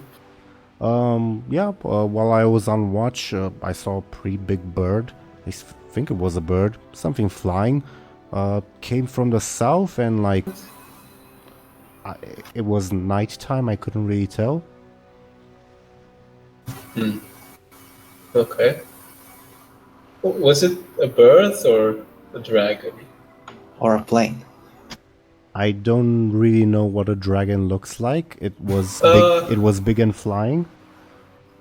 It's like a lizard with wings, but like fleshy wings. Well, how would you tell the difference then at a distance? Did I it have guess a beak? A beak. Above board with a roll of 3, she'll say, I can't really tell. Did it lay eggs? I Actual dragons do that as well, yeah. I also wouldn't be able to tell you that either.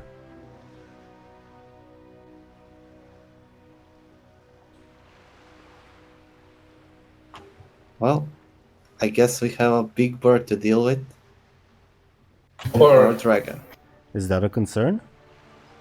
the dragon, probably not. The bird, maybe. That's an interesting sentence. Usually you would worry about a dragon, not a bird. But in our situation, it's other way around. Severus like scratches the back of her head.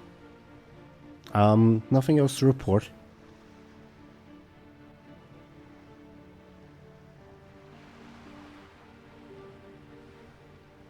Yeah, above board, let me know what you guys do.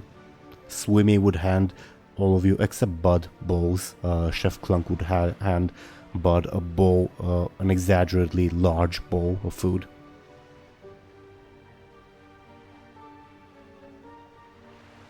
Oh, thank you. I guess Swimmy would ask Mera, You squirrel thing? Fox thing? You eat meat? I'm part of his crew. And points to Moag. She spits in your... No, he spits in your face. I spit back. Fine. Not again. Mira's hand gets cut off. Yeah, Benjamin, prepare your eggs. Yeah, fine. You take inferior cooking then. No friend of Swimmy's. And Swimmy marches off. I hate kobolds. Chef Clunk, I guess, would walk up to you and hand you a bowl of stew. The bowl is as big as you are, Mera. And after he hands it to you, he like stares at you for an uncomfortable amount of time. You think you see him drooling.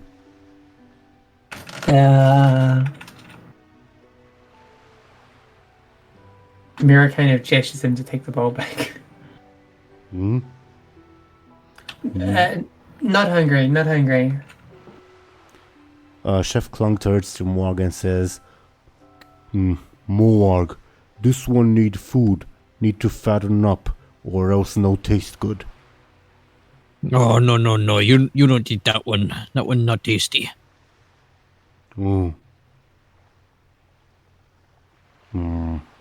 So you no eat? We're not gonna eat that one, no. He was asking Mera, like, if she's not eating. No, not hungry. Looks at you, looks at Morg, like, seems to, like, try to comprehend, and then he shrugs and moves along. Apparently Mera will go hungry today.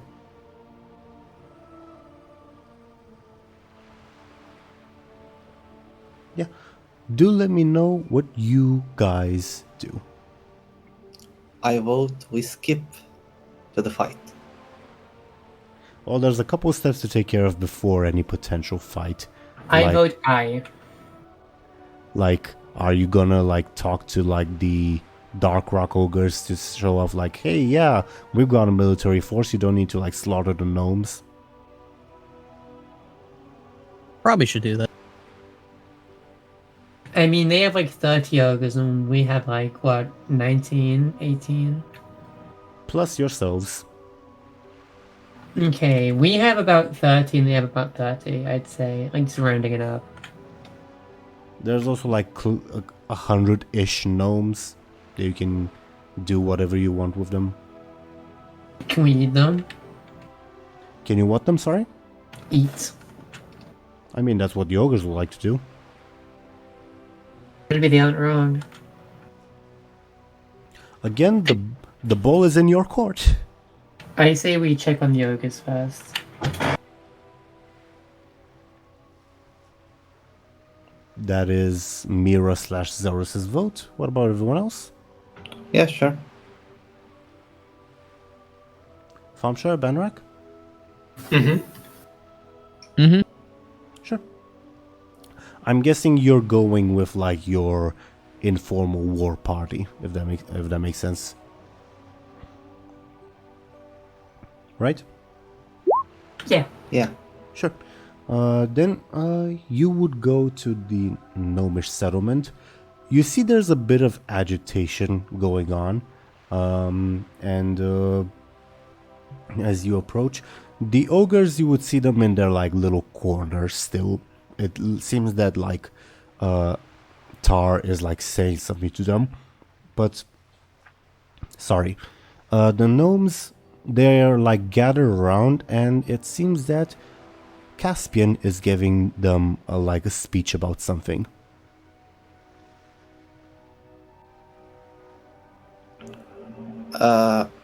What's going on here?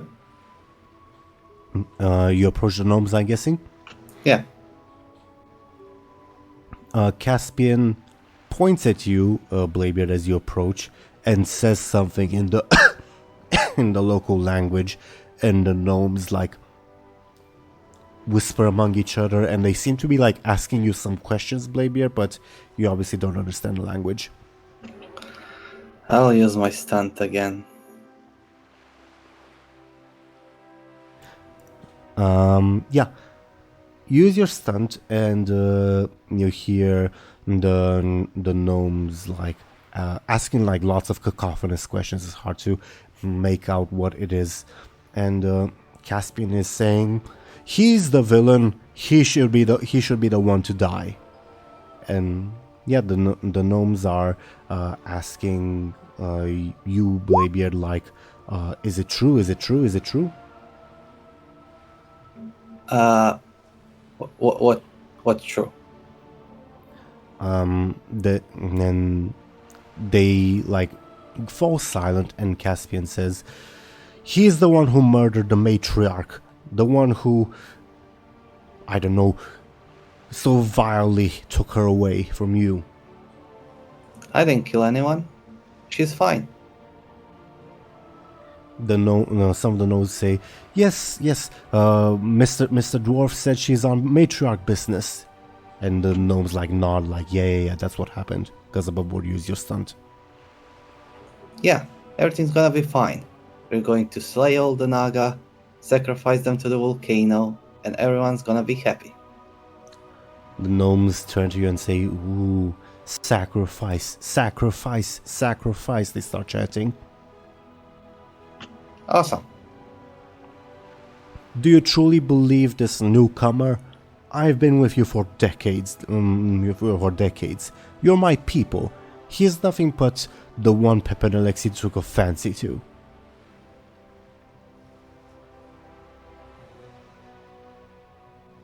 The gnomes look at you, Bladebeard, like, what's your response?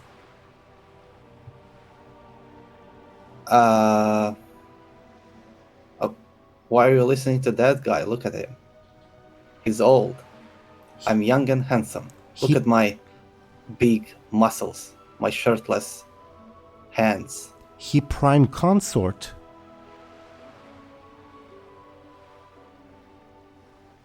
Says a gnome. Yeah, don't listen to that guy. Just but he's the follow prime me. consort. What? Oh, I thought you were talking about me. No, he's... the matron said he's fired. They look at each other. And Caspian says, perhaps the matron should settle the business once and for all, She was last seen with you, right? Yes. Well, then call for her. Oh. No, she told me not to. The gnomes look at each other, and a more elderly gnome says, without the matron to settle this dispute, we can't really follow either of you. Of course you can. You can follow me. You will do no such thing. He's a traitor to all of you, says Caspian.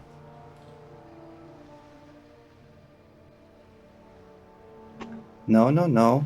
I speak for the matron. She put me in charge. I have been, Caspian says, with you for decades. We are the same people. I know what is in the matron's heart, not this newcomer. I look more like you because I'm short. Some of the gnomes nod, yeah. Can I get a flashy from you, Bladebeard? Sure. And I will oppose with Caspian's flashy. 3. See what Caspian rolls. A 2. Okay. So at that, the gnome is not he's shorter. Yeah, he's like us. This isn't a matter of height. I have been with you for longer. I know what's in the matriarch's heart, and the matriarch would, sure, she would dally with someone like him, but she would not trust him with leadership.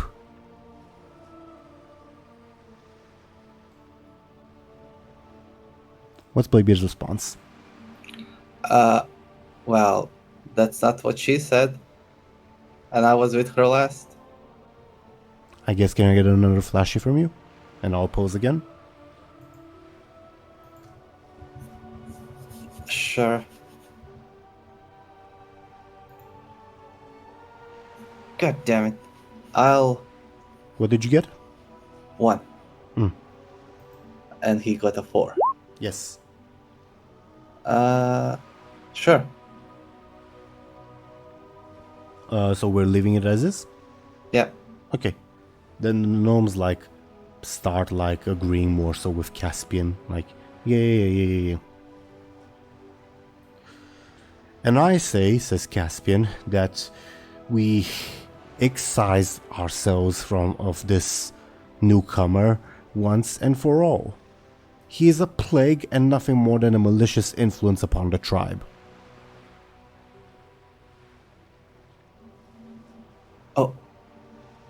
Oh no. Oh no, what's happening? Bladebeard takes out his spyglass and looks towards the volcano. Oh no, the matriarch. She's been kidnapped by the Naga. Once again, can I get No, I'll use my stunt for this. Sure. Then yeah, you've definitely got all the gnomes' attention as they rush around you. Some of them even try to take the hourglass from your hands to look. Or spyglass. My bad. Spyglass.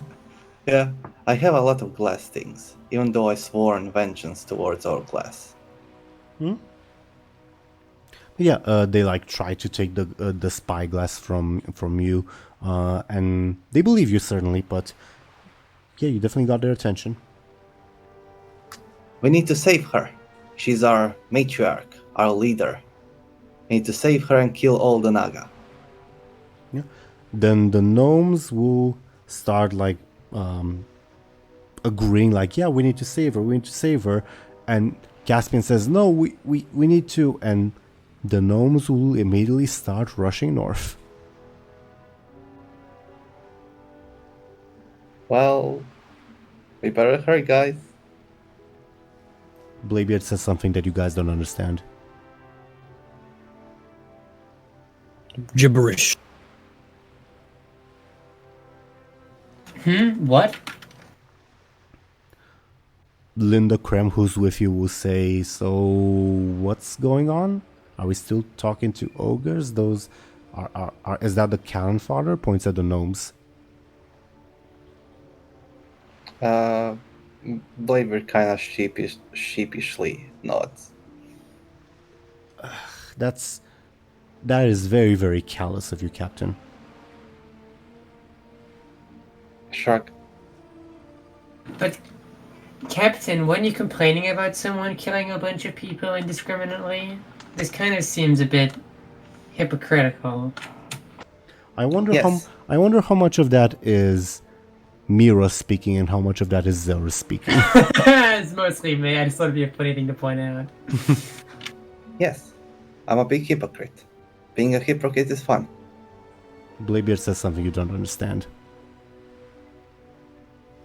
You know you can speak common, right? Says Linda. So what are we doing?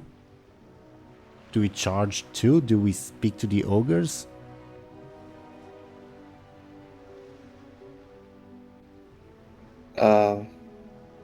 Bladebeard starts going towards the ogres. Before that... Give me a second. Can I get a careful from you? Actually, from anyone who might be interested. 1. So Bladebeard doesn't notice. 2 or 4, I guess. 0. Would your stunt apply? Let me check the wording on your stunt, Thompshire, because I'm not sure if it applies, okay? Mm-hmm. Give me a second, please.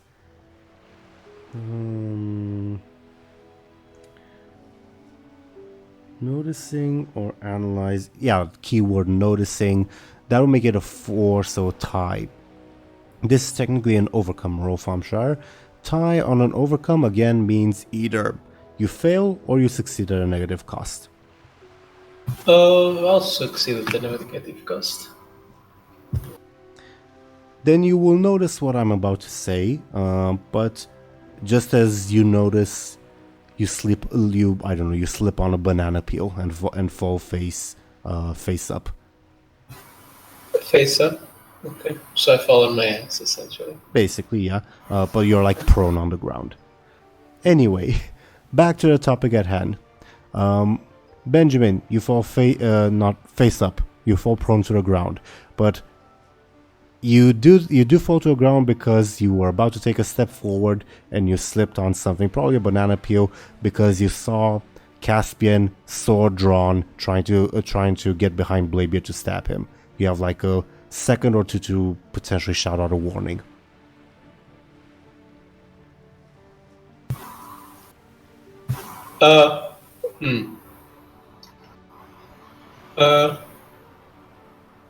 I'll use my axe stunt. Can I use that from the ground, or It's your stunt. It is your stunt. Yeah, I'll try to use it to hit his blade and disarm him. Give me. Actually, no. It's your stunt. I'll allow you to do so because it is your stunt. You throw your axe and you nail Caspian's blade, like it flies off in a random direction for like several, like tens of meters. He'd have to like run to get it, and the axe returns to your hand. I guess everyone notices that. Also, while I'm at it, I'm gonna delete your stress and consequences, including Bud's level 4 consequence this time. Nice.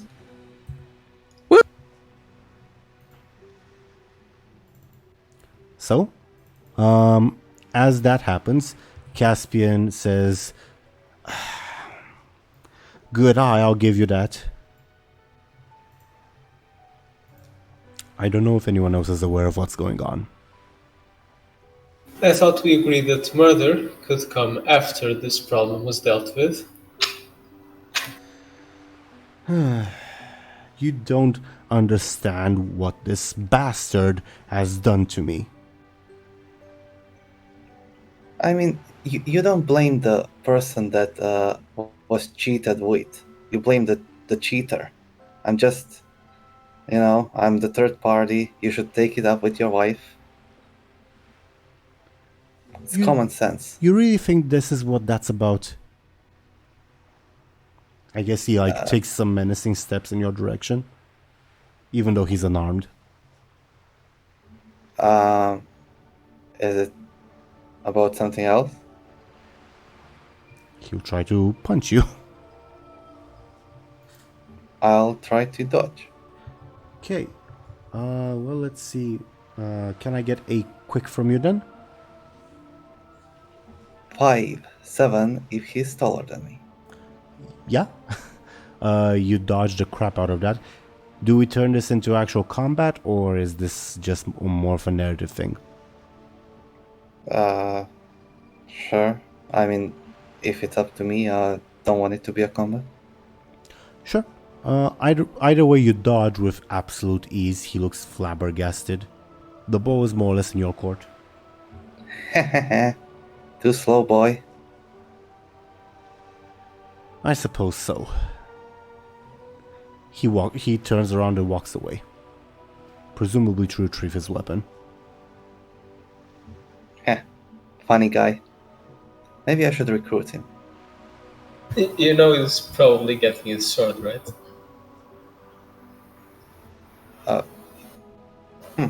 Good point, Benjamin.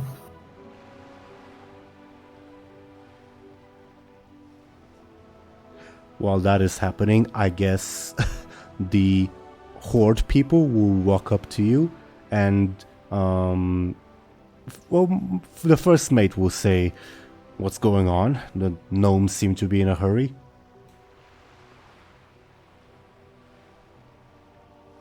The male orc. Actually, they're called gnomes. Above board, is that not what I said? No, that's me making a joke above board. Okay. So It sounded like you were correcting the character saying gnomes to orcs. okay. Either way, he says, so what's going on? Are we attacking? It appears so. I mean, we can't let all the cannon fodder got erased, can we? The orc sighs and turns to the Corcoran captain, who was there, just like staring haughtily at you guys, arms crossed, and she says, "Let's see what these alliance weaklings do first. I'm not about to throw myself into combat with a foe at my back."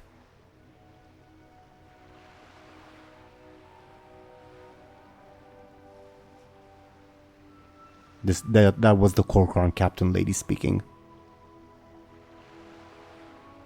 And all the horde people, below the three of them, stare at you guys expectantly.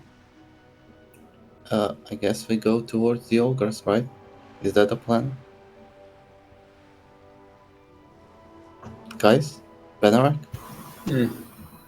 I guess so. Yeah. Sure. You would proceed to the ogres. Tar would greet you, and he will say, "Well, you've caused the stir. Well, at least that saves us the trouble of killing them. It will be difficult to pick out the corpses when they're so next to the Naga, though." It's time to charge. Is it? Aye. Can I get, I guess, a flashy from Mowarg, I think, and I'll give you a +1 bonus, if that makes sense. All right. Let's see what happens. 3. Okay. Above board, the difficulty I had in mind was 4. Would you like?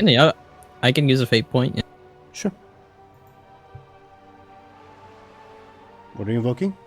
This is basically to see if you impress the ogres enough that they will go with you instead of munching on the gnomes. Yeah, former warlord will do, I think. Okay. Give me a second to make a note. Yeah. Tar says, "Fine, perhaps there is a small chance. So what's the plan? You've driven the stealth and support fighters to the front line. So what's the front line supposed to do then?" Charge? Back them up, or, tear them apart. The enemies. Very well then. And Tar would rally the ogres to charge headfirst. Now I guess my question, well, I have multiple questions.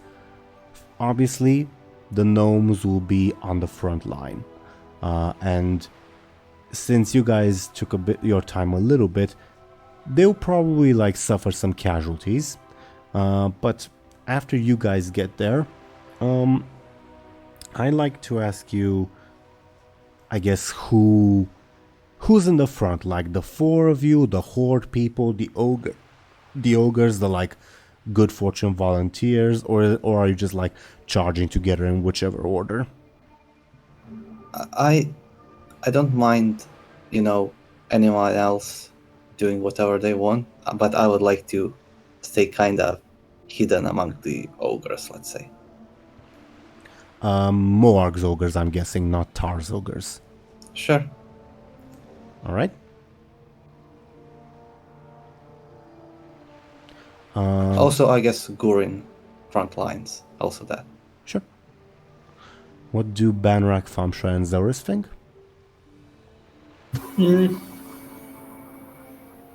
I agree, I guess. Sure. Yeah. All right. So I got that you guys won't be at the very, very front. Okay. So, second question. Since my voice is kind of killing me, I would kind of like to leave the start of this impromptu dungeon, I guess, for the next session, or we could begin it now. I leave the choice entirely up to you. I think we could save it for next session if your voice is killing you. Well, more so my body rather than my voice, but still. Okay, well, your whole body still. That's probably actually worse, actually. A little bit. So, A little bit, but I leave the choice up to you. I can handle it if you guys can. Yeah, we want to kill the Nagas, not you. Okay. Thompshire and Zelris, are you two in agreement? Yeah. Yeah, I agree. Okay. So as you all charge forward, we will end today's session. So, I guess thoughts on today's shorter session? We got a lot done. Yeah, definitely so. Will say I did not expect that the gnomes would end up on the front line, so to say, and also run on ahead of you guys. Good job, DoomGoblin, I guess. Sure. I mean, it's up to them. They can think for themselves, right? Can they? You're supposed to tell them what to do. Well, And technically, you were the one who told them to, go rescue the matriarch. I wasn't specific on how, but I guess they interpret that as let's just charge in, which I'm fine with. Whatever. Fair enough. Fair enough. Yeah, I think the next sessions will be particularly interesting. Regarding the big bird, you guys, Thompshire, you remember that Benjamin told Kyrie, "Hey, meet us at the Northern Island." Yeah. Sad. Wait, why didn't you send her a full day's pass? Me and Benjamin forgot about that. Okay. So, by sheer coincidence, Lyri's side adventure, she's at the point in the timeline, pretty much at the same point as you guys, the same amount of time has more or less passed. You think so? I thought Larry was ahead in the timeline, but No, I think it's more or less the same. Because it's been a couple hours, and then you said let's wait a day, and now a day has passed here as well. Yeah. I guess that's true. Either way. But then I got to know about Larry adventures, so Sure. I just noted the interesting coincidence, and regarding what we were talking in the episode, that Lyri can send messages. Yeah, realistically, Lyri can send messages because she is at the same point of the timeline as you guys, so it's realistic, I guess. Doesn't mean she has to, though. And also, you guys can send messages to Lyri. I guess Benjamin can.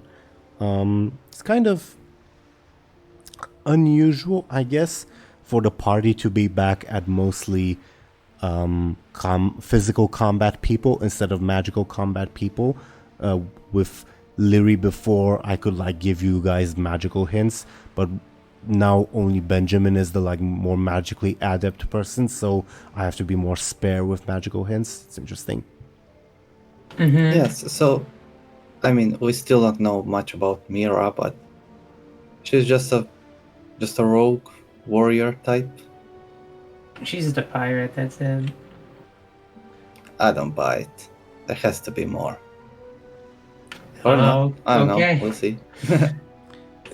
Again, there's a very strong unintentional resemblance to one of your other characters, DoomGoblin. Yeah, I noticed in like her stats, and I believe in one of her Stunts. one of her stunts. Yeah, very similar.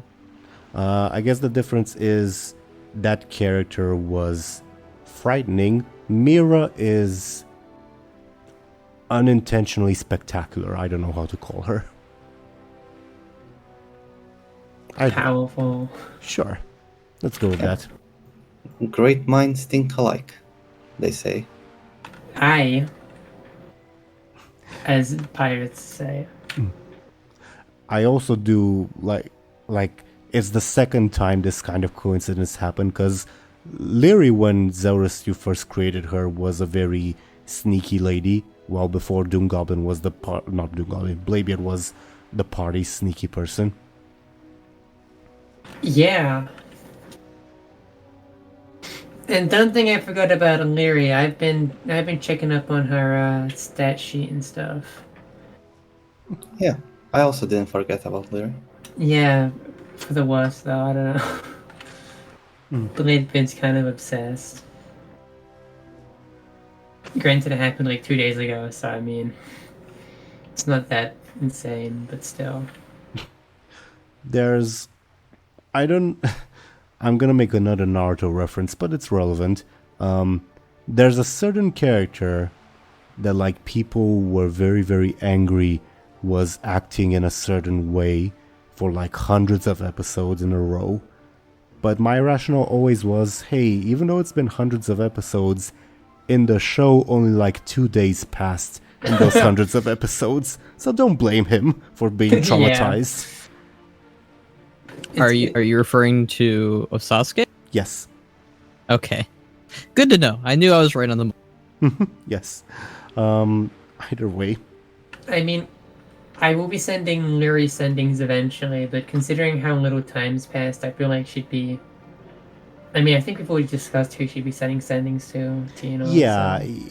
yeah, TLDR, Lyri, I'll just mention that with the fact that you can only sending messages every 8 hours, Lyri's sending schedule has been kind of full. So that's, yeah, part of the reason why you guys haven't received anything. And that's all I will say. Yeah. Either way, interesting resolution to the day. I always have a bit of trouble. Well, always, like, for the past 2 sessions, I've had a bit of trouble, like, establishing what Caspian would do. Because he was definitely, like, someone who wants, like, his top priority is vengeance against Bladebeard. But, without, like, Bladebeard unintentionally always takes his tools of vengeance away from him. I love it. It's, it's very cartoonish. It is, yeah. But it does make it, like, a bit rough. Like, sometimes I think, well, would Caspian just, like, lunge like a mad animal? And I keep thinking, no, he's not really that type of character. But it also feels kind of wrong to have him just, like, walk away sulking, if that makes sense. Yeah, Bladebeard still doesn't really acknowledge the guy. Noted.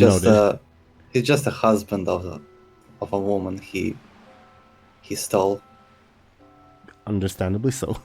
And I do find it very, very funny that that's going on. Either way, yeah, I don't know, is there anything else you guys would like to talk about or ask about, etc., before we go into our usual shoutouts? What else happened this episode? It was mostly prep for, like, the big volcano fight, I suppose.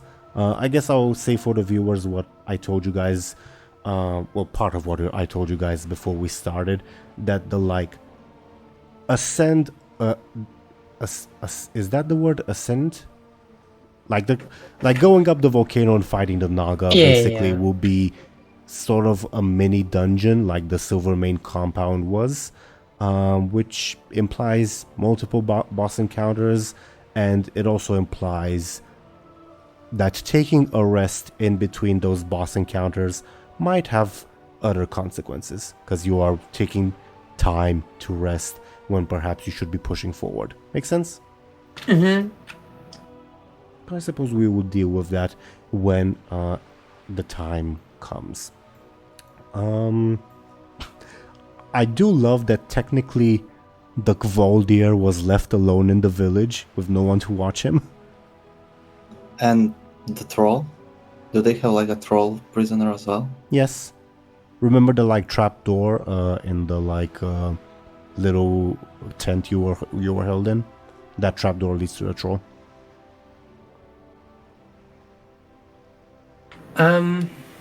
Oh yeah, actually the gnome village is just Caspian, the Gvaldir, and the troll. None of which are gnomes. Yeah, pretty much.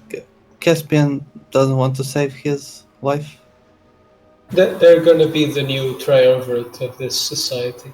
Actually, that's a good question, DoomGoblin, and one I should clarify with you. When you used your stunt to say, oh, the matriarch is over there, obviously the stunt applied to the gnomes, but did you aim the stunt, quote-unquote aim, also at Caspian? I don't know. Do you even want Caspian to help us in the dungeon? I mean, That, I does, think... that doesn't necessarily mean he would help. It just affects the information that he has. Yeah, I didn't really think about it. I mean, I guess... I don't know. I honestly don't know.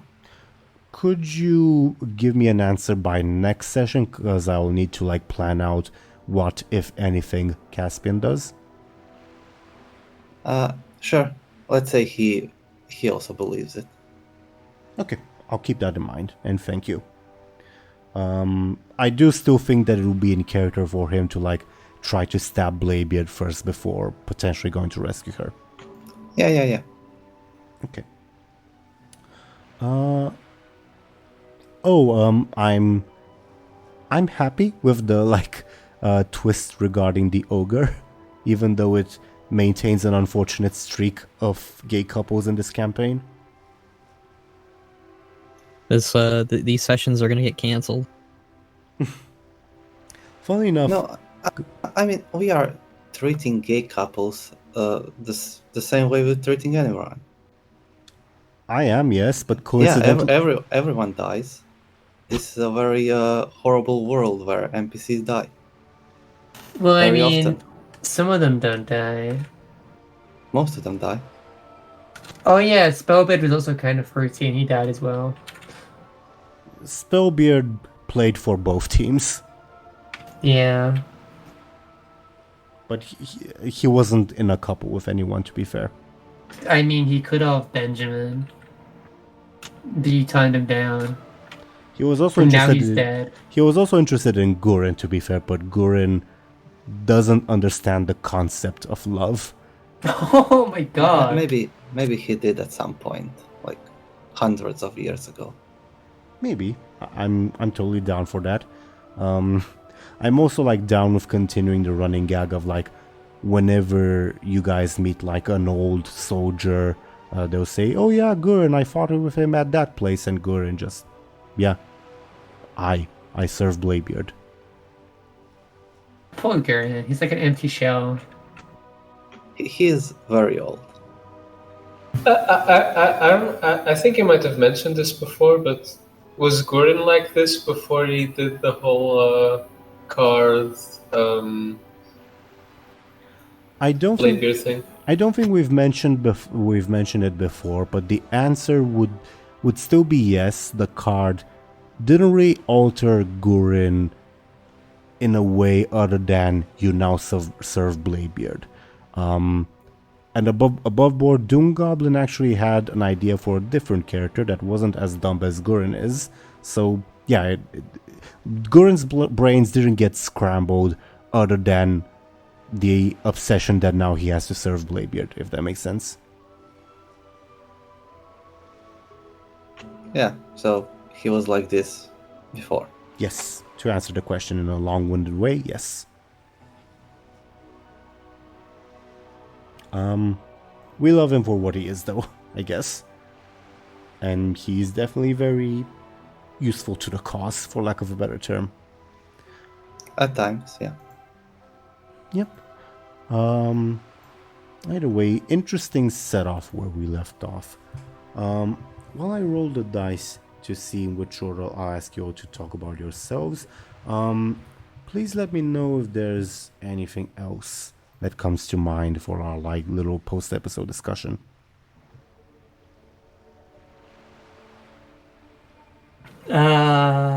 What else even happened? We talked to the gnomes, we talked to the ogres. Oh, I guess it's interesting to note that Severith is still loyal to Lyri, even after she's not, like, nearby. I guess that's an interesting side note. Well, I mean, wait, we never talked about it. Is she, like, magically entranced, or does she just believe in Lyri? I don't think you know. Well, I guess both, because the fact that she turned against the rest of the crew was magical, but there's also a bit of like genuine belief there, so it's both.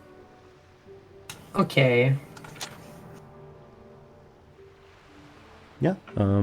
That's interesting to note. Yeah. Well, Is a bazooka gnome with us? he's charging with the rest of the pack. Nice. And yeah, I imagine like the first thing you guys will hear will be some loud explosions. Also, funnily enough, like I was planning if the session was a more chill one, like hey, let's hang out with the gnomes or whatever, I was planning for Bazooka Gnome to get into a shooting competition with Severith, because they're both like range fighters. That didn't happen, obviously, but yeah, fun little side note. Either way, anything else before going to our shoutouts? The dragon's head is kind of cool. Mm-hmm. I mean, we didn't mention it, but I mean, that's what that was, right? The dragon. I mean, Probably. it had to be. Probably. Yeah, I mean, I more or less gave it away when I told Thompshire, hey, remember when you said to Kyrie to arrive at the Northern Island? But, yeah. Also, funnily enough, Thompshire, you said that before you guys saw the map of Lapidus and Gilgim. It's pretty obvious, I think, that I already planned like ahead of time for the Northern Island to be taken over. I didn't like shift my plans to be a dickhead, if that makes sense. I mean, sure. I mean, it would make sense even if you did, because that's just smart on your part if you did. I can't let them be happy. That's just how it works. I mean, I try not to be evil. I have consequences. I like my preferred method of DMing is making sure that your guys' actions matter. Whether that generates good consequences or bad consequences, that's more so up to you guys than up to me, if that makes sense. What's the most evil thing you've done? In which way? Like, what do you think the most evil thing you've done as DM is? Probably giving you guys too much leniency when allowing you guys to take control of certain groups too quickly. Like, for instance, what happened on Golden Skull with the like crippled people and Bud comes to mind. Like, I allowed Bud to take control a bit too quickly and like too, what's the word? Completely, I guess, of those crippled people. I mean, in the end, it didn't even matter, so... I mean, it mattered for them, but... Yeah. I don't know, like, I try not to think in terms of, hey, let's kill people for the Keks and the Ws, but rather in terms of, this is what these people want, let's see, like, how throwing the, like, players into the proverbial pond, like, disturbs with, like, the waves they cause. and I'll have those individuals act accordingly. And if that means, hey, let's bomb like a children's hospital, yeah, sure, that's what they'll do, because it'll be in character. But I don't think of it in terms of let's screw over the players and the world, if that makes sense. I know what the most evil thing Bladebeard ever did is. I mean, more DoomGoblin, actually. Care to share? Those papers. I don't know what was in those papers, but I wonder every single day. Well, I'll never know now. It was a nice house. I mean, if it was something lame like that, then I don't really care. But I mean, I never. I want a nice house. I mean, don't you have a nice house in Redridge? It's not Redridge. It's the East Bay logging camp. Is that the name? Yep. And it's technically not Benjamin's yet. And it's probably not an amazing house, anyways. Wow. It's got 2 stories, so it's decent. Does it? I don't remember that. Yeah, Yeah, because remember, that's why Bladebeard had sex. Yeah. Oh, I selectively forgot that, and I wish it could have stayed that way.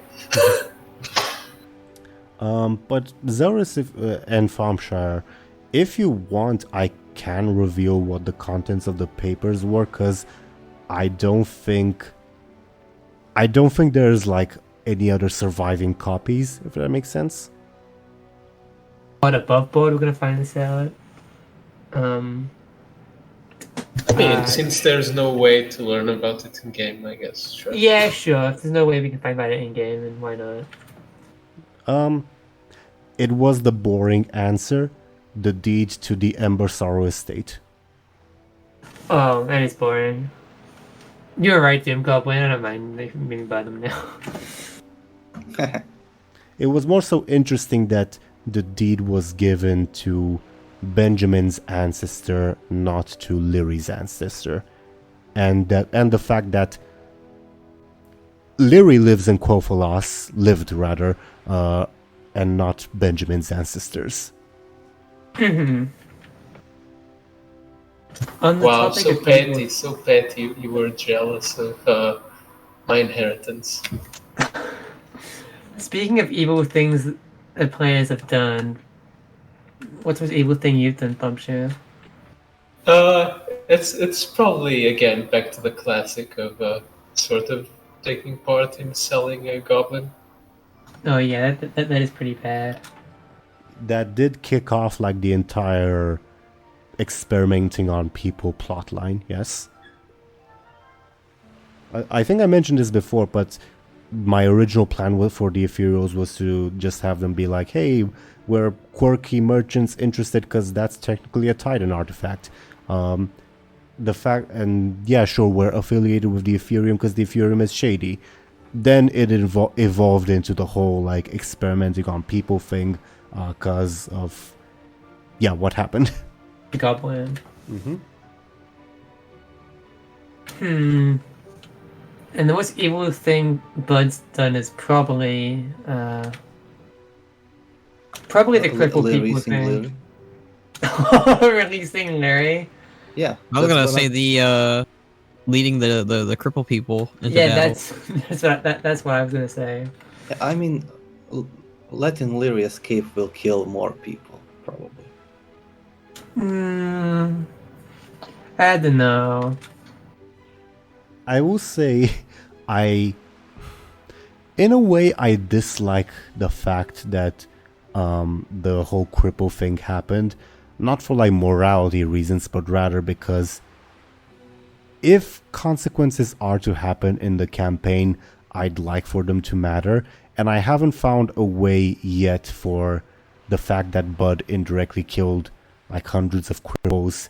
Like, I haven't found a way to like really bring that into the campaign. Thing to say.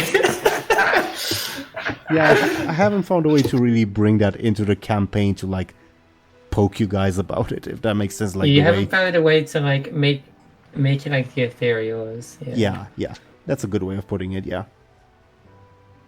Any thoughts more, Banrak? On that, like how it could be a consequence. No, on Bud's actions, I guess. I mean, he didn't do it like on purpose. He was just like, "All right, I'm gonna lead you guys into battle. We're gonna fight this together." And then Moar started dying, and I was like, "Oh, he's gonna get out of there then." And he did try to get them to leave. He was like, "Retreat, everyone, retreat." So it wasn't like he didn't care about them. It wasn't like he was like using those meat shields. So Oh god, it's so fucking funny. I can't get over it.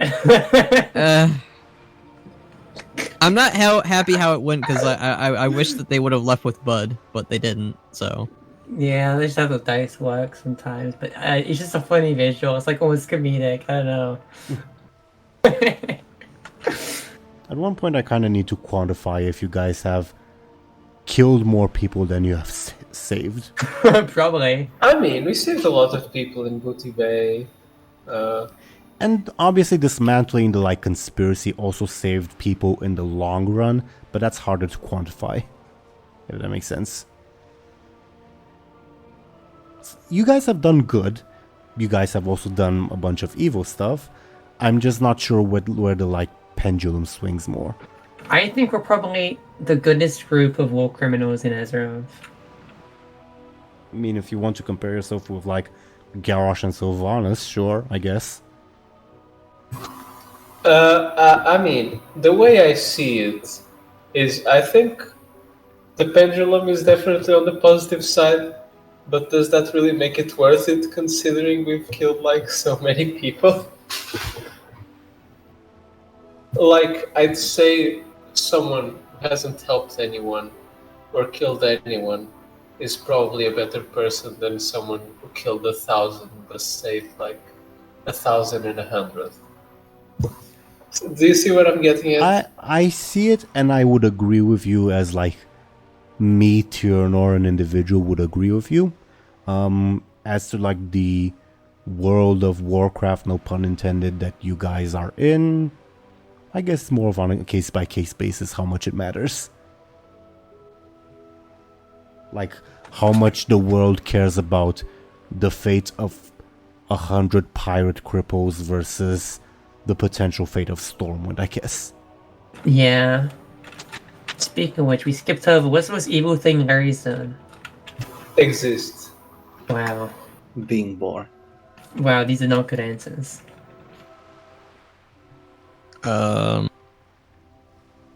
what is the most evil thing she did? Because she has done some things on purpose. I'm trying to think of. Maybe like setting all those cultists in Stormwind.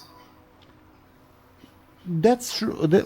That is true, Thompshire, but like, is that like something intentional that she did? Sort of. Again, I guess it's a blurry line between like intentional evil stuff and unintended consequences, if that makes sense. That doesn't mean that like, yeah, people still died either way, of course, but intentions do matter, I guess, in terms of like how people would view the character.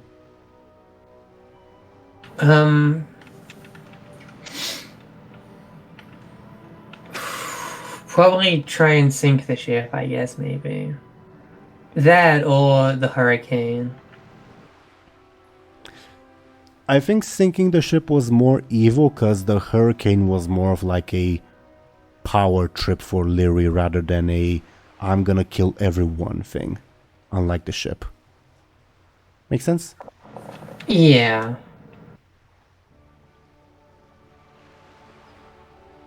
Yeah. In terms of like unintended consequences, when Benjamin agreed to like, when Clovis proposed, hey, I'll buy you a ship to like take the ogres away, and then the ship blew up, I guess indirectly that's Benjamin's fault, because that was Clovis's plan, but I don't know if like we can really blame Benjamin for it, if that makes sense. I mean, it's his fault trusting a bold guy in this campaign, so... Fair. I guess we'll continue the meme with bold men. Can we make that an in-character thing where we just don't trust bold people anymore?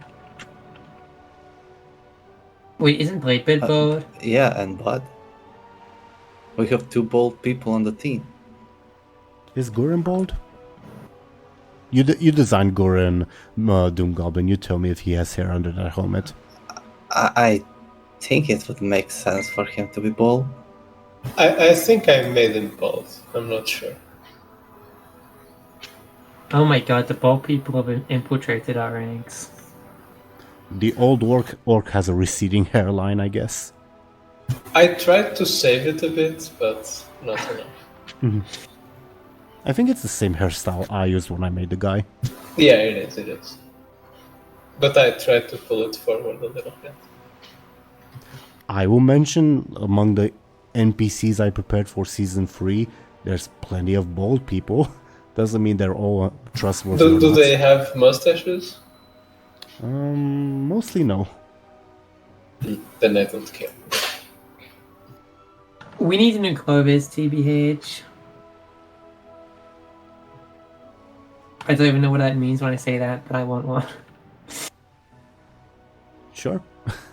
I think you... No, Hardtip was the one who blew him up. Yeah. Yeah, he goldened him. Yep. After Lyri and Bud just mangled him beyond belief. It was like a very, I guess, fitting death for a villain that you guys despised, if that makes sense. Yeah, he was messing with us the whole season as well, so he deserved it. Sure. It was pretty cool to have Bud throw him in the sky and have him fall on the ground. I guess I'll briefly mention, it's not really a spoiler because you can't really find this out anymore. He was not aware of the demons in the Silvermane, and he mainly joined because he's a greedy bitch, was a greedy bitch rather. And he was promised wealth and power. But he was not aware of the demons. Not that that really mattered, he was still a bad guy. Either way. Any other thoughts or yours before we go into our shoutouts? Don't be like us. Or our characters. Sure. That's one takeaway. And speaking of people who give takeaways, I guess, the dice say that we should ask DoomGoblin to go ahead and talk about himself first. So good on you for speaking up, I guess, DoomGoblin. Would you please tell everyone where they can find you, what you do, etc., etc.? Yeah, hi. I'm DoomGoblin. I draw stuff. You can see my links on the screen. And yeah, in 2 days, it's my birthday, even though it's in a week when we are recording this. Yeah.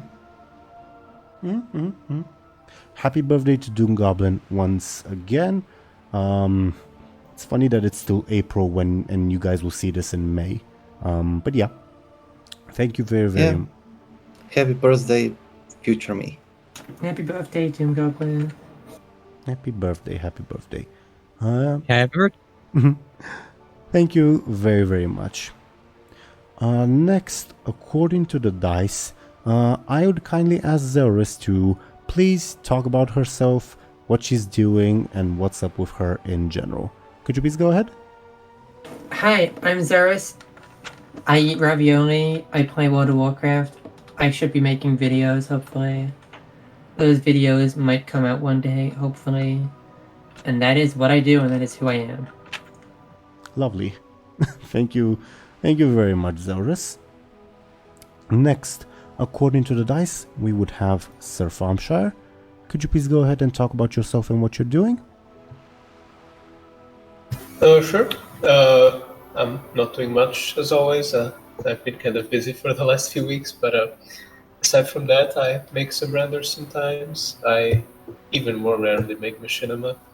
And yeah, I guess you can check those things out either on Twitter and YouTube at Sir Thompshire. And yeah, that's essentially it. Do check Sir Thompshire out, and thank you very, very much.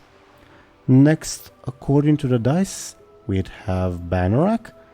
Banorak, could you please talk about yourself and what you're doing?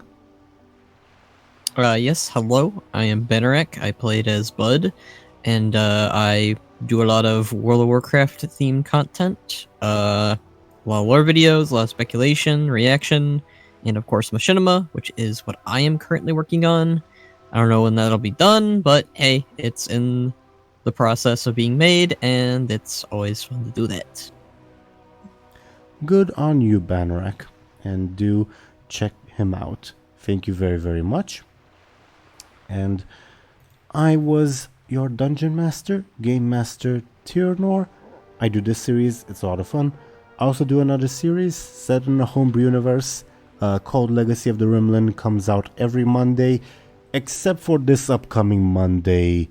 Compared to like the time you guys are seeing this video, I'll be taking a week off from that series, but we'll be back the next week. Either way, other than that, thank you once again, all of you, for watching and listening to us. We'll be taking a week off as well for next week. We should be back the week after, but of course I'll keep you all posted on my Twitter if we have to like schedule, well, if we'll have more changes in our schedule, I guess. But either way, we'll see you when we'll see you. Goodbye, everybody. Goodbye. See ya! See ya. Bye.